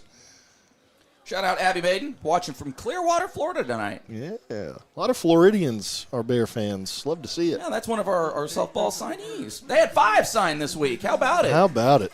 One going to Houston, one going to Pittsburgh State, UAM, Williams Baptist, and, oh, shucks, what's the last one? I remember seeing the post, but I don't remember. It'll come back. Oh, Illinois State. There we go. Yeah. So shout out to the softball team. They're looking to have a big year. Bears looking to extend their year. Tyler Hampton takes it and goes.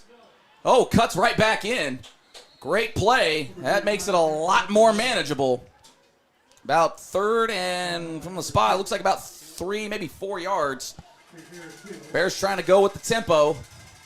Yeah, that was over from the jump. I'm not sure why you do that when you've got the tempo rolling. Over from the jump. Man.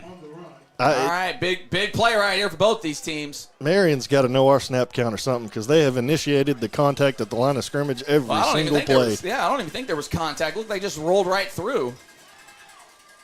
Oh, great play, and he's got room to run. There we go. Go, Ryan. Tyler Blakely smartly goes down. Ryan Parham. Or Ryan Parham, excuse me. Parham. Parham, yeah. All right, it looked like a 2. And way to go down, too. He felt the guy trying to rip the ball out, goes down. No, great play. Big-time play right there. Isaiah Howell trying to be patient. Oh, maybe. Still up. Yeah, he's still up. Oh, I don't agree with the whistle getting blown there. Unless the elbow was down, maybe that was it. But again, I'd probably abandon the run a little bit. Worked last time, didn't it? Yeah. Yeah, well, yeah. But yeah, you're getting chunk yards with the pass. Why not just stay with it? Jeremiah Carey in motion, high pass or snap, excuse me. There we go. Hey, There's that's Tyler Blakely. Get the end zone. Yes! Touchdown Bears! Pop that smoke! Yes! Oh! And the Bears have taken the lead. As rough as it's looked most of the night, the Bears now have a 1-point lead. And you got to imagine they're going to go for 2 here. Kick a field goal, we're going for 6. This is stupid. Don't mind that. Steve's in here. He's coming by for a visit. Talking about another game, not this one. We're not talking about this game here, although this game is stupid. Oh, Lord have mercy. I think he sold the offsides a little bit there. Maybe trying to bait him into something else. Well, that was an encroachment there that time. So spot the Bears maybe about a yard, which down here, that's a lot. We'll see what the Bears try to do here. I'm not sure I would try to go up the middle. really hasn't been a thing for him tonight. Bears look to the sideline. Looking to go up by a field goal. Oh, and Howell walks right in. Howell, you doing? We'll give you a sort of a more subdued pop that smoke. Let's go. On the 2-pointers. So Bears, oh, buddy, 10-14 in the game. And the Bears now have a 3-point lead, 28-25. You'll love to see it. As bad as it's been for them, everything seems to be going against them right now. And not necessarily like the officiating or anything like that. I'm talking about like ball luck. Yeah. They're shooting themselves in the foot.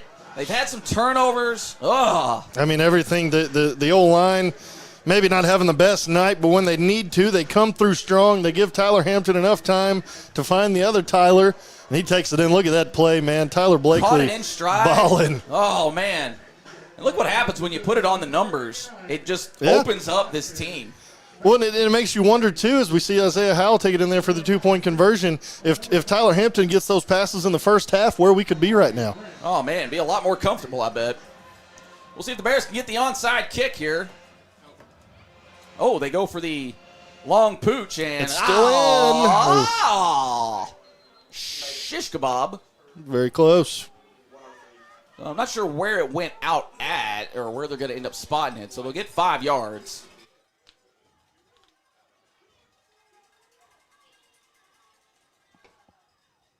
What a game. What a game indeed, boy. We surely want to thank everybody tuning in here. Tonight, fourth quarter action. Bears have taken their first lead of the night on a Tyler Blakely touchdown reception from Tyler Hampton, who has had a rough night. We'll call it how we see it here. Come on, my defense. man showed up when they needed to. Pressure now on Marion. Oh, great pull. Oh, what a hit! Oh! Tyree Ransom again. Tyree Ransom, hello, sir. Oh, let me see it again, Will. That is about 2 or 3 tackles tonight where he has just laid the wood. He even shedded 2 blockers to go make that. That's textbook right there, right in the mid-thigh pad. He threw 72 and 14 off of him and goes and lays out the quarterback. Let's keep it up. 2-yard gain.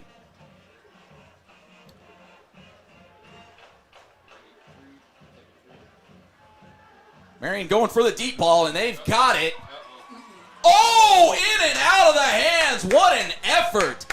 Oh, my goodness. Amani Wren. We hadn't called his name much tonight. Oh, man. I'm not even going to count that as a drop. Yeah, that's just, man, what a stretch by him, though. Great pass, almost too. Came down with it. Yeah, great pass. That almost is a came down great with it. Throw by Walker. Man. Good defense, though. Held him up just enough. Yep. Where they couldn't convert on that. Let's go, Bears. How bad do you want to make it to next week? Trips right for the Patriots. You knew they were going to pass. Oh, in and out of the hands, and it is 4th and 9. Oh, we've got a late elite autoplex flag on the play. Not sure what is going on. Well, I'm going to imagine that's going to be against the Bears. I'm not sure for what. And it came from the middle of the field. So, I mean, I don't. It looked like they were just kind of excited about things more than anything. Not.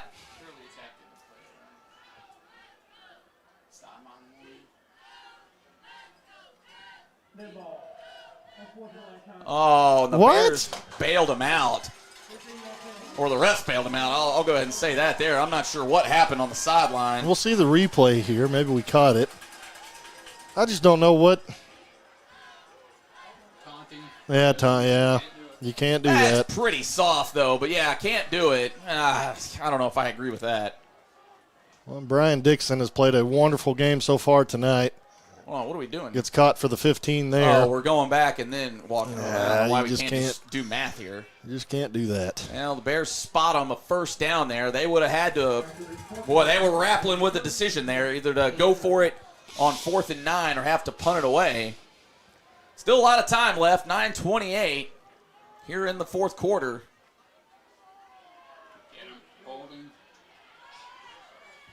And he'll just fall forward. for a couple yards. Probably about 6 yards on the play there for Jeremy Dent. Come on, defense. I just want to point out there are 2 different Dent players out there. There's a Jeremy and a Jeremiah. Oh, the quick, easy hitch. Not sure why more teams haven't done that, especially with the way that both these teams tend to be playing off out there. And that is another first down for the Patriots as they are just now marching down the field. Bears have got to stop hurting themselves. Yeah, that's been the theme tonight. Oh, and that's right up the middle. And, oh, well, there's an elite autoplex flag. Nobody seems to be excited.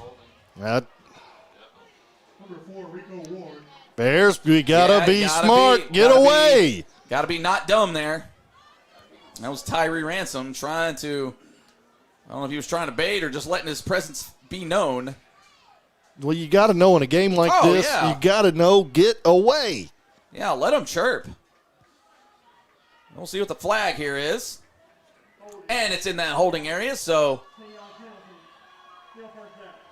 10 yards on the penalty. I will agree with Marion that ref calling it probably would make me also upset. But it was a holding. A couple of them in there. 17's got them wrapped up. Yeah, that was all kinds of holding. They were in there, but still, Bears got to be smart here. Now, Marion has shot themselves in the foot. Let's be smart here and get a stop. Yeah, that was a down the field holding, so only 1st and 11. So we just kind of reset it here. Oh, that is a wounded one. Oh, great defense. Kai Griffin almost came up with the tipped ball. Nigel Casey. That's great defense. That is textbook. Wonderful defense. And that was intended for Wren. And they've targeted him a lot more here in the second half. Now that ball just kind of hung up there. That is perfect defense. Yeah, cutting. Oh, Kai Griffin, man. What that interception would have done. 2nd and 11 now.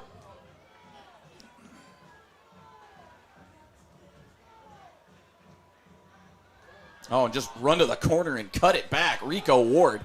Woo! Pads are popping. That's going to be close to a first down, and it is a first down. So Bears defense really got to clamp up. 8.5 and counting. So we're not really into the time games just yet here. But you got to be thinking, Marion, taking their time. No need to be in a hurry, especially now with a fresh set of downs this far.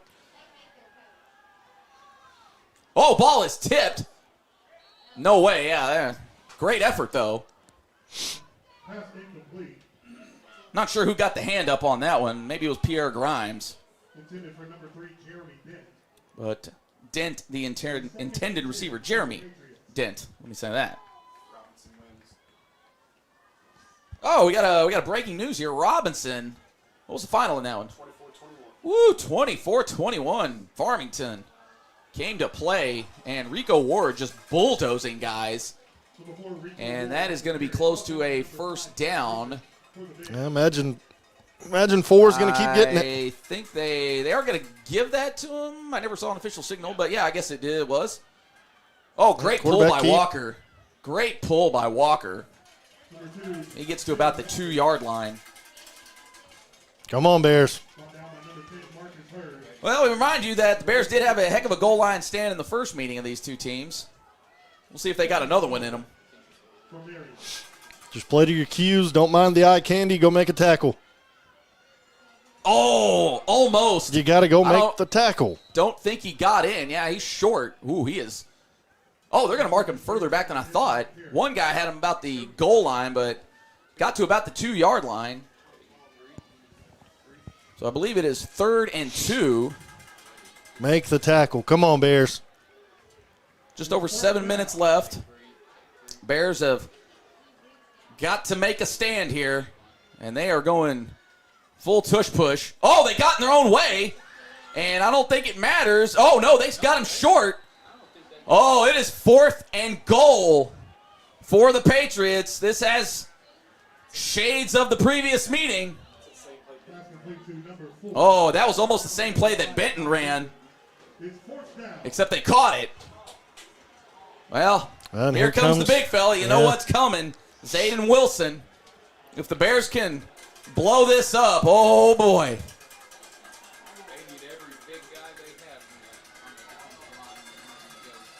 Marion looking to take the lead here. 6.5 minutes and counting in the game. Bears with a 3-point lead. Oh, they quick snapped it. Oh no, that's a flag. There's an Elite Autoplex flag on the play. I think that's going to be a false start. Oh, he's signaling offsides. Offsides? What? He's signaling offsides. Wow. That may have bailed out Marion, really, because I think the Bears had that ate up.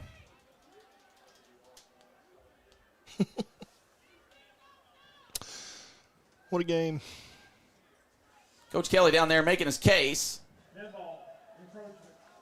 Well, spot him 4 inches, I guess. Sure. But if you're the Bears, you like to see that penetration that you just saw on that play, because I think they would have held on that one. And the good thing is you see what play they were going to try and run. Yeah. I think they're just trying to race it to the outside, so you got to stretch it. But if I'm Marion, I'm probably going right up the gut here. It's going to the right, though. There was a lot of chatter over that old line. It's going to the left. False start. Another Elite Autoplex flag on the play. So, Chris, what do you think here? If you give yourselves just a little extra yardage, advantage, disadvantage, really at this point, Yeah, I mean, with the way Marion's been able to run the ball, it doesn't matter if it's one or well, I think it opens up the playbook a it little opens it up bit. I mean, just a little more. Not that they're going to throw the fade or anything. But it makes it more than likely, like we see, makes their regular offense come out onto the field and opens up that playbook. Yeah, makes the Bears have to think a little bit at least. Because now they're going to spread it out. I'd still look for a run. 4th and goal from the 5. This will be for the lead. 6 minutes left. Twins to the right. Man in motion. Oh, the the Bears hold! No flags! Oh, my goodness! Oh, I'm not sure what he was looking at on the throw. He had a man in the middle, but then I saw one of the linebackers drop back. Yeah. And it ate that play up. And I think he just got a little excited. Was that my guy Brian Dixon in coverage there? Number 23. Here's the replay. Oh, yeah, Bears had the first one. Oh, and he just sailed it. That was Brian Dixon, though. They were looking for it, and they were begging for a flag. I'm not sure. I mean, golly, there's no flag there. He threw that 5 feet over his head. Oh, Bears with a big stop. Let's go. If they could put it in the end zone, woo! That's big. That would make my heart stop palpitating. And nothing doing on that play. You'd like to see him just turn up and fall forward instead of try to dance around and get some extra yardage. Really no gain for Blakely. Maybe a half yard at best. Come on, Bears. Keep fighting. Yeah, now the key here is you can't go 3 and out. No. To really make it matter. I mean, you kept him out of the end zone, but Tyler Hampton just running, and you'd like to see him just go for it, man. Tiptoeing through the hole, but not after a gain of, what is that, maybe 4? About 4 on the play. So it gives yourself a little breathing room. Yeah, we've got a third and, what is that, 6, 7 to go get the first down here. Okay. You can just get out of here now. I'm going to get it in at least once in a game. Oh, my gosh. Let's go, Bears. Come on, Tyler. Lead your team right here. Big play here on 3rd down. Marion coming with the pressure. Oh, he's got room to run. He's gone, baby. He's gone. Tyler Blakely. He's gone. Oh, touchdown, Bears. Pop that smoke. Oh, my goodness. That's about an 80-yarder. No, 91 yards. 91 yards, Tyler to Tyler. We've seen it happen. Put it in the top 10. We've seen almost that exact same play happen all season. Oh, my goodness. Are you serious? Now, the one downside here is there's still 4:40 left, so there's still plenty of time for weird stuff to happen in this game, but holy cannoli. Oh, I believe that kick was blocked, or I don't think it had a chance. Well, 4:40 left, a 9-point lead now for the Bears, so it's a 2-score lead. With 4 minutes and 40 seconds. Oh, man. The score. This has been one of the weirdest games I think we've had in a couple of years. Well, and we've said it. The Bears are a second-half team. Now, this has been a still ugly second half, but the Bears have found ways to keep fighting, and I think this has come from all the times they've been tested and tested and tested all season, even back to the very first game against Maumelle, where they've just been tested and tested and tested, and they've built up that confidence and that resiliency to be able to come in these close games and continue to fight and make plays right when they need to. And Tyler Hampton put it on the numbers like we said in that first quarter and let you guys work. Blakely takes it 91 yards to the end zone. What a play. As soon as I saw him streak across the middle and catch it, I was like, yeah, he's gone. He's gone. I think maybe I could have made that throw. I say you kick it deep here. The old Poochie kick. And once again, we're offside. The Elite Autoplex offside on the kickoff. Or excuse me, it's encroachment on the kickoff.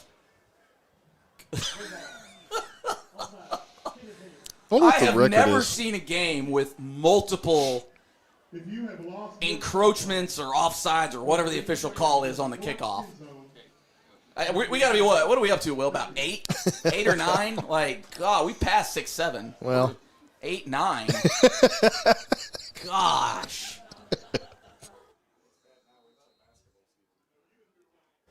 And the Bears take a timeout? Or are they just taking their allotment of the time? Okay, yeah. What a time for Tyler. Now, the game ain't over, but what a time. Oh, far from over. We've seen stuff happen, man. For Tyler Blakely to have his own legacy game. He's got to be up near 200 so far. Oh, give or take. I mean, gee whiz. Okay, onside that time for everybody. Ooh, I don't let that go out, but, oh, well, maybe not. Make a tackle. There we go. Well, okay, worked about like an onside kick. So the Patriots will take over about their 49-yard line with 4:35 left in the game. Come on, defense. See, now all the pressure is on Marion. You can play just a little more relaxed.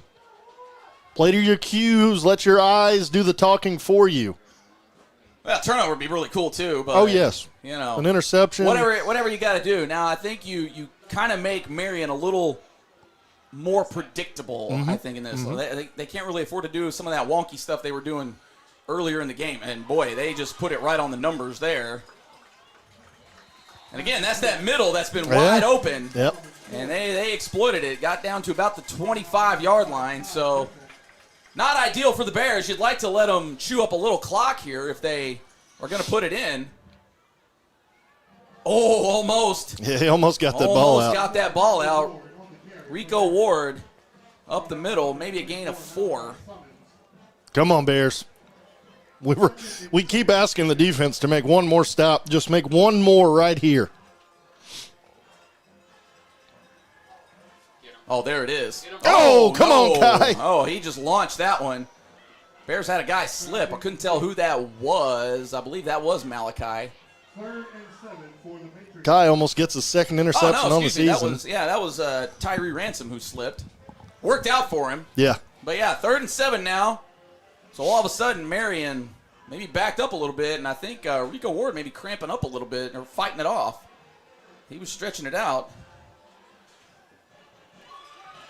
Oh, did he hold on to it? Incomplete. No. Incomplete? Oh, no way. Call that a pass or a completion, excuse me. He may have held on to it. Unless he was thinking he got out of bounds. It's not like you can challenge it.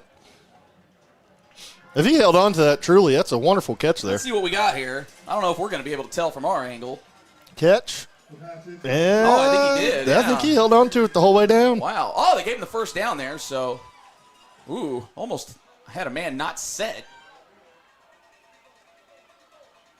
And Rico Ward just plowing through. It's like. We got to take him down, fellas. Yeah, they got to play till the whistle. So, like we said, game ain't over yet. 3:36 and rolling. No, a touchdown, onside kick, and Marion's right back in it. First and goal. Oh, geez, walks right into the end zone. He's in, yeah. Touchdown, Marion. So Marion finally punches it in here in the second half, and it's 34-31. We'll see what they choose to do, if they want to go for two or if they want to just kick the extra point. They don't really gain anything one way or the other. And it looks like they're just going to go for the one-point variety. So they would still be within a field goal. Oh, and it is down through and up and good, and 3.5 minutes left. We still got us a ball game here. It is 34-32.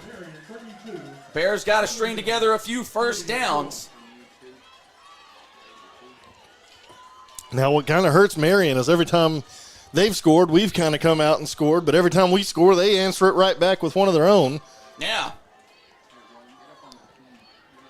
Well, it's time for Tyler Hampton to have one of his best drives of his career right here, to go down for another score, take about 3 minutes and 30 seconds off the clock, score a touchdown. Let's get ready to practice on Thanksgiving. Woo! Yeah, we haven't had time to talk about Thanksgiving dishes and all that. Oh, Yeah. This game's been too intense.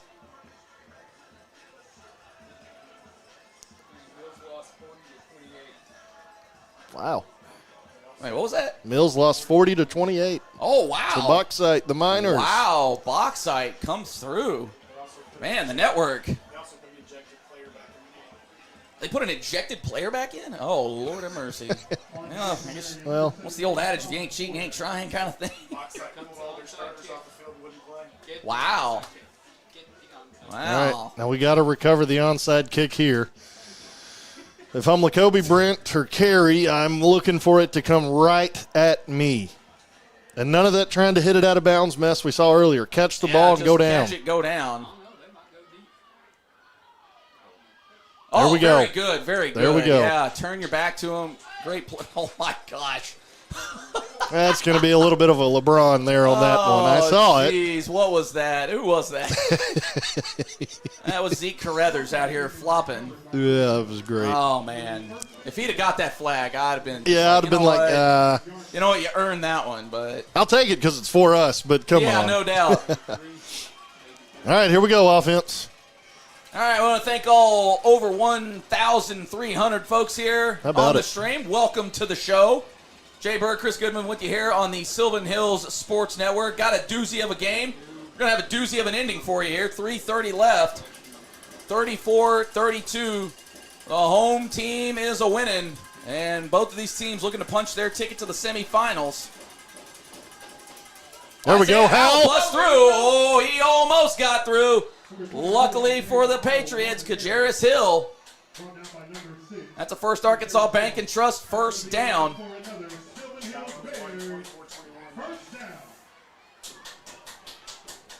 Come on, Bears. Well, that was surprising to see the run. Bears are going to take their time a little bit. Can't say I blame them. Not sure how much that'll take them out of rhythm. Or really at this point, if it matters, just hold on to the ball. Yeah. And start getting Marion to think about those timeouts. So really at this point, I'll take touchdowns. Yeah. But I need first downs too. Absolutely. And you want to take a lot of time off that clock like they are. Yeah, they are burning through it right now. Tyler Hampton looking for a cutback. Lowers the boom. Oh, boy, he gets dropped in a hurry. And there we go. There's the timeouts. So that is an Ackles Carpet Flooring and Home timeout. Take a timeout and head to Ackles Carpet One Floor and Home for all your floor and home needs. Tile, flooring, backsplashes, countertops, cabinets. Ackles will bring your vision to life. Visit them in Little Rock, North Little Rock, Sherwood, or visit them online at AcklesCarpet1.com. Well, do you even think about passing at this point right now, or are you just sell out on the run? Because you got to think that Marion's going to load that box up. Maybe you could catch him snoozing out there. I'd see how the run game goes the first couple of plays, and I'd pay attention to the defensive backs of Marion. If they're playing a little cushed, I'd run some more slants at them and see what we can do. But as long as that run game is running, I'd keep it going and make them use their timeouts as much as we can. Got to get first downs, though, for any of it to matter. Damn. Score update for you. One of these teams is playing Shiloh Christian next week as they pull it off. 24-21. A little more of a doozy of a game than we thought. Okay.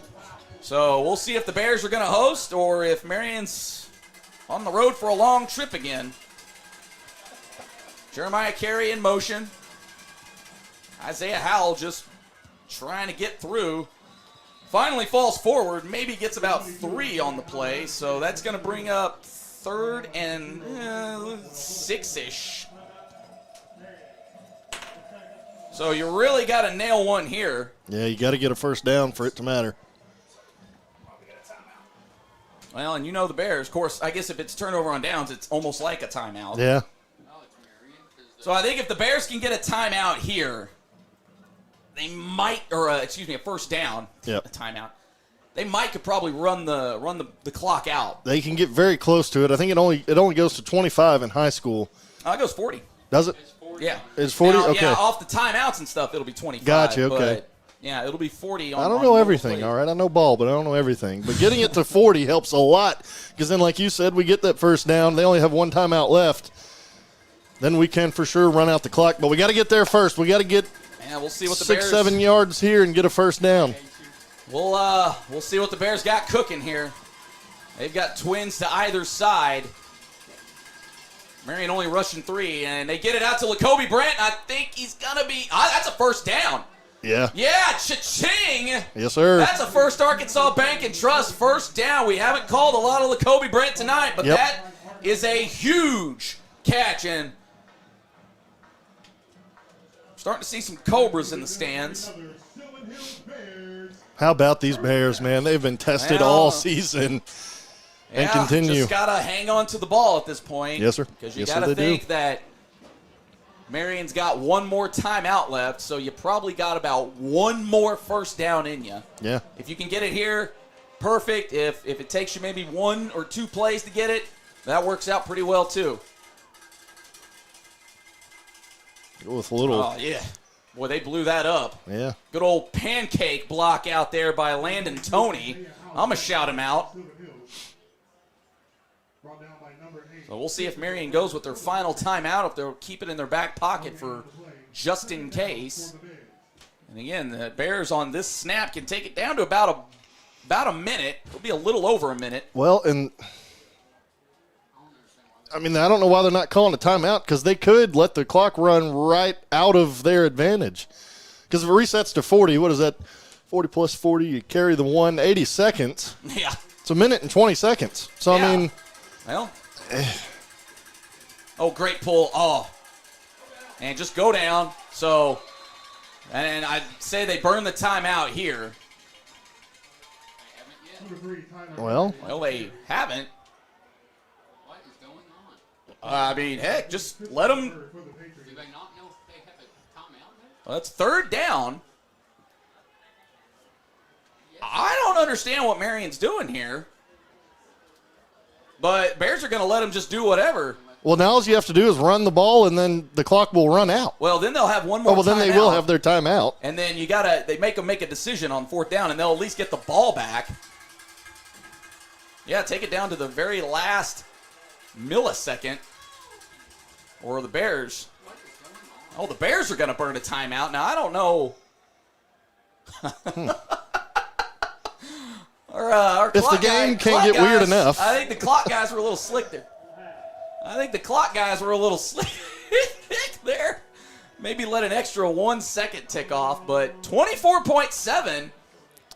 It was like a good old-fashioned game of chicken. I don't know. I think the Bears were content with just, okay. But I think, here's my theory. If anybody else out there got a theory, hey, lay it on us. But Marion is saving that timeout for if they get the ball back. And they'll have to get the ball back unless the Bears get a first down here. Bears get a first down, game over. That's it.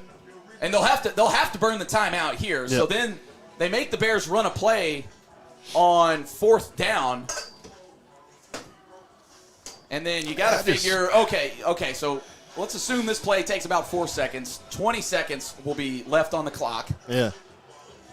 I don't know that the Bears have a 20-second play in them, but we'll see. Well, I would say take it and run backwards, but that would severely hurt your stats.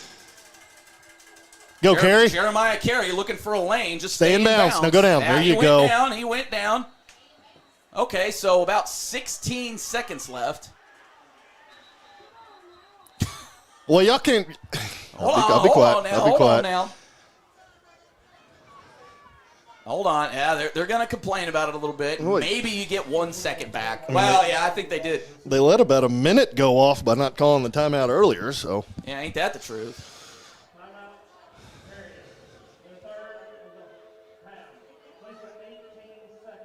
Okay, so they're going to put about 3 seconds back on, which I think was about right. I thought it was maybe 17 and change, but, I mean, we're splitting hairs here. So Bears got to do something here. I mean, you figure that play took about 6 seconds because we were at, 24? And that would put it at 12 on a turnover.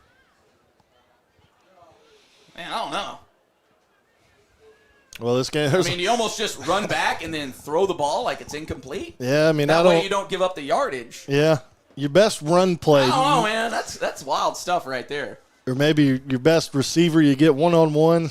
Who we got down here one-on-one on an island? Is that 18? Yeah, that's Caden.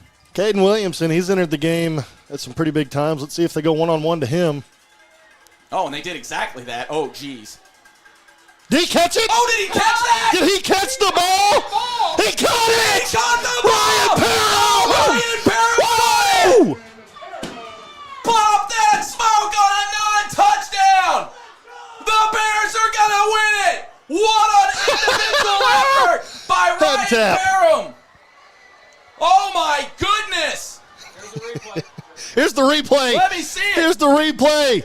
He's in there amongst 4 guys. Give me the ball! Ryan Parham! Gosh! Talk to me.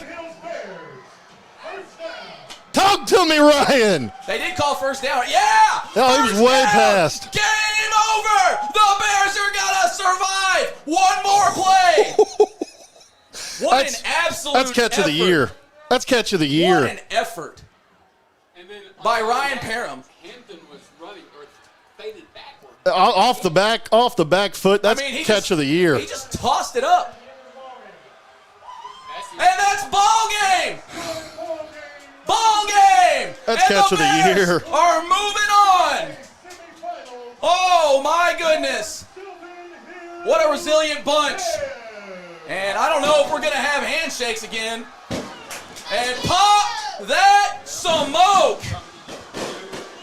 And yeah, we're going to just skip the handshake line again with this bunch. Oh, let them fly. Let them fly. Oh, look at all the smoke being popped right now. Oh, man. Are you kidding me? Oh, my goodness. What a game. What an effort by this Bears team. Oh, Chris, I'm not even sure what to say right now. Oh, that's camera work right there. That's wonderful. That's producer stuff. That's wonderful. What a catch by Ryan Parham to seal the catch of the year. I don't care what else has happened this year. Catch of the year. He was right at the line to gain. That is an incredible effort. You were just trying to burn a little clock. Yeah. And you maybe had to play defense for Can we, one or two. get that replay again? Let me see it again. Well, I want people to look. Tyler Hampton, Go Army, is falling backwards off his back foot and just launches it. He just threw it up to burn time. Just launches it, and Ryan Parham, no wonder they want him on basketball right now. Look at that. Yes! Out jumps Colton Kimbrell and sealed the deal. What an absolute effort. Send the Patriots packing. I don't see anybody dancing on the sidelines now. What a game. Oh, what an effort by this Bears team. Again, the slow start. Yeah. Actually, that wasn't even a slow start. I'm stuck in the mud, in sludge. Yeah. That was probably the worst case scenario for this team to start.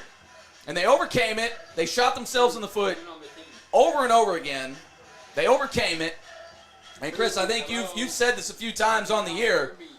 You know, the theme for this team on the year has been just overcoming, a lot of things. They overcame history early on in the season. They've overcame, it was the revenge tour, and the revenge tour is complete now for this Bears team on the season.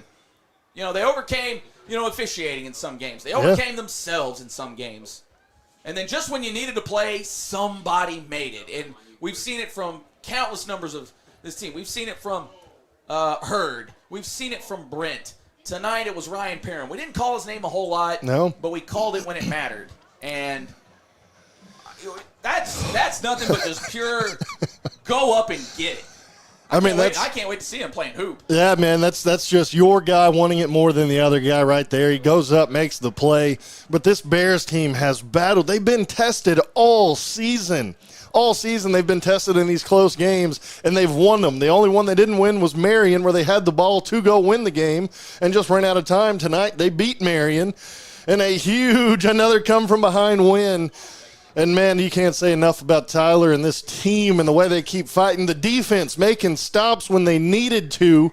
Shout out to Coach Hood and that company. They are doing wonderful. And now it doesn't get easier. I know it doesn't get easier. We get to welcome Shiloh Christian into the Hillside next week. But, man, the Bears played great tonight. Woo! Well, it's fresh on your mind. Hit up squarespace.SylvanHillsBearsSwag.com. Oh, goodness gracious me. Yeah, let's see the bracket right now. We got it updated. I know we got the top half updated. So there you go. Sylvan Hills moves on in a dogfight with Marion. But like I said, the revenge tour and victory flips are abound out there. They will play host to the 2 seed out of the West, just how we all drew it up. I want to say Greenwood is pretty well taking care of business over there. Let's get some updates here for you. Yeah, I'd say so. 59-21. And then Benton handled Mountain Home. Heck of a game. I'm surprised they're finished before we are, but 63-49. So 1-2-1-2. Kind of how we all drew it up initially. But let's just take a look here at the 7A. Bentonville handily over Springdale. 41-16. Conway. Bentonville West 55-44 win there. Bryant goes 42-0 over Fayetteville. That's good luck with that one. And then Rogers over Little Rock Christian 35-0. And then, we've updated you on some of the other network games going on tonight. Joe T, 24-21, ekes one out against Farmington. Hot Springs loses to Morrilton. The Devil Dogs come back on them. The Patriots also come back on Harrison, 21-17, and then Hot Springs Lakeside, 24-21 over the Panthers of Greenbrier. And then we also mentioned in the network, Bauxite over the Mills Comets, 40-28. Man, what a game here tonight. But just, going back to this one, Marion, in the second half, had opportunities. Yeah. Shot themselves in the foot themselves to a certain degree, but also credit that Bears defense. Again, another goal line stand that defined this game. But also, too, they only scored once in the second half. It didn't look pretty, but they only scored one time in the second half. Yeah, the Bears defense, and we continue every game to ask them one more stop. They go and they make the goal line stop there. The Bears offense takes care of business. But, man, Coach Hood's got to celebrate his defense here tonight. I know the offense is what, won the game. They scored. They had the big plays. That won the game, but my goodness. Well, actually, this wasn't the one. Looked pretty similar, though. But the defense continuously made stops when they needed to. They were going to give up points. That's kind of been their MO. They give up a little, some points in games, but the offense way to battle back.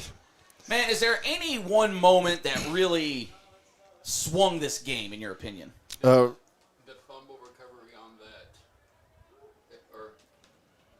Oh, man, that was a heck of a hit here. But, yeah, I think Will nailed it. I think the fumble recovery on – I think it was the QB run, or I guess the Wildcat, or whatever you want to call it now, is what really swung the momentum. Yeah. But oy vey, the Bears, and then again, extra points were blocked. Extra points. What are we talking about here? 2 points. We've said it a lot this year, almost like Sylvan Hills knows ball. But we've said it a lot this year. These extra points matter in these games. And so many times Sylvan Hills has won games just off the other team. Talking about. The other team missing extra points or them being blocked. We blocked 2 of them. They went for 2 a couple of times and didn't get it. The defense just battling. There. And yeah, Jeremiah Carey, maybe the highlight of the night outside of maybe Ryan Parham. Oh, no, Ryan Parham's, that's catch of the year. I don't care about any other catches. No disrespect to anybody else. But lost him. I don't know. Kobe Brent had a really good catch. That's true. That Jonesboro game. Boy, howdy. But how about – well, no, I guess it was Blakely that had the 100-yarder against West Memphis. I thought it was Ryan Parham as well. But, man, not pretty by the Bears by any stretch of the imagination tonight. Yeah. But what did you see in the offense that really started to get them going? Well, it starts with Tyler Hampton. He started getting the passes down. He started hitting his targets where he needed to hit them. The run game, it's going to be hit or miss here and there, but they continued to fight. But really, that second half, the O-line, now they came out in the third quarter, and we thought it was going to be over in a hurry the way the O-line was playing. But they came back. They continued to fight. I'm hard on them. I'm a former offensive lineman. I'm hard on them. But those guys continued to fight and play good. And really, the offense just kind of settled in, and it's like, okay, guys, we've been here before. We've been tested. We've needed big plays. And the offense just kind of calmed down a little bit, and it started with Tyler Hampton. Well, I think using Tyler Hampton as a runner more, because in first half we didn't really see it other than, oh, gosh, I'm running for my life kind of runs. But I think those designed runs for Tyler Hampton really softened it up or, and I think we've seen this out of this Bears team where, okay, maybe the run game isn't popping, but then they wear on you. Yeah. They wear on you. And, despite just getting manhandled in that first half, they finally started to spring a few. And, the holes that weren't there before were there. And we just saw the big 4th down stop. Bears had a couple of clutch 4th down stops as well. So, again, I know we're talking a lot about the offense, but that defense answered the bell when they needed to. And Bears with some key hits. That was just a 4th down hitter right there. Handled the snaps, and then Tyler Blakely taking it in right here. He's probably your player of the game, honestly. 2 just huge, monumental scores, and then again, you can't take it away from Ryan Parham. And then the 2-point conversion again. The extra points matter. They matter. They do. We try to tell y'all, extra points matter. Put it on a T-shirt, somebody. Extra points matter. Oh man. Well, Shiloh Christian coming to town next Friday, so don't let the tryptophan trip you up. But just what do you think of that matchup just on paper as of right this second? It's going to go down in history as a really good game. I think the Bears are coming into their own. Shiloh Christian is Shiloh Christian. They're one of the ones that are always in this spot every year. But this Bears team continues to find ways to win games. I think next week we see more of that. Shiloh Christian's going to come with it, but the Bears, they've been tested all season.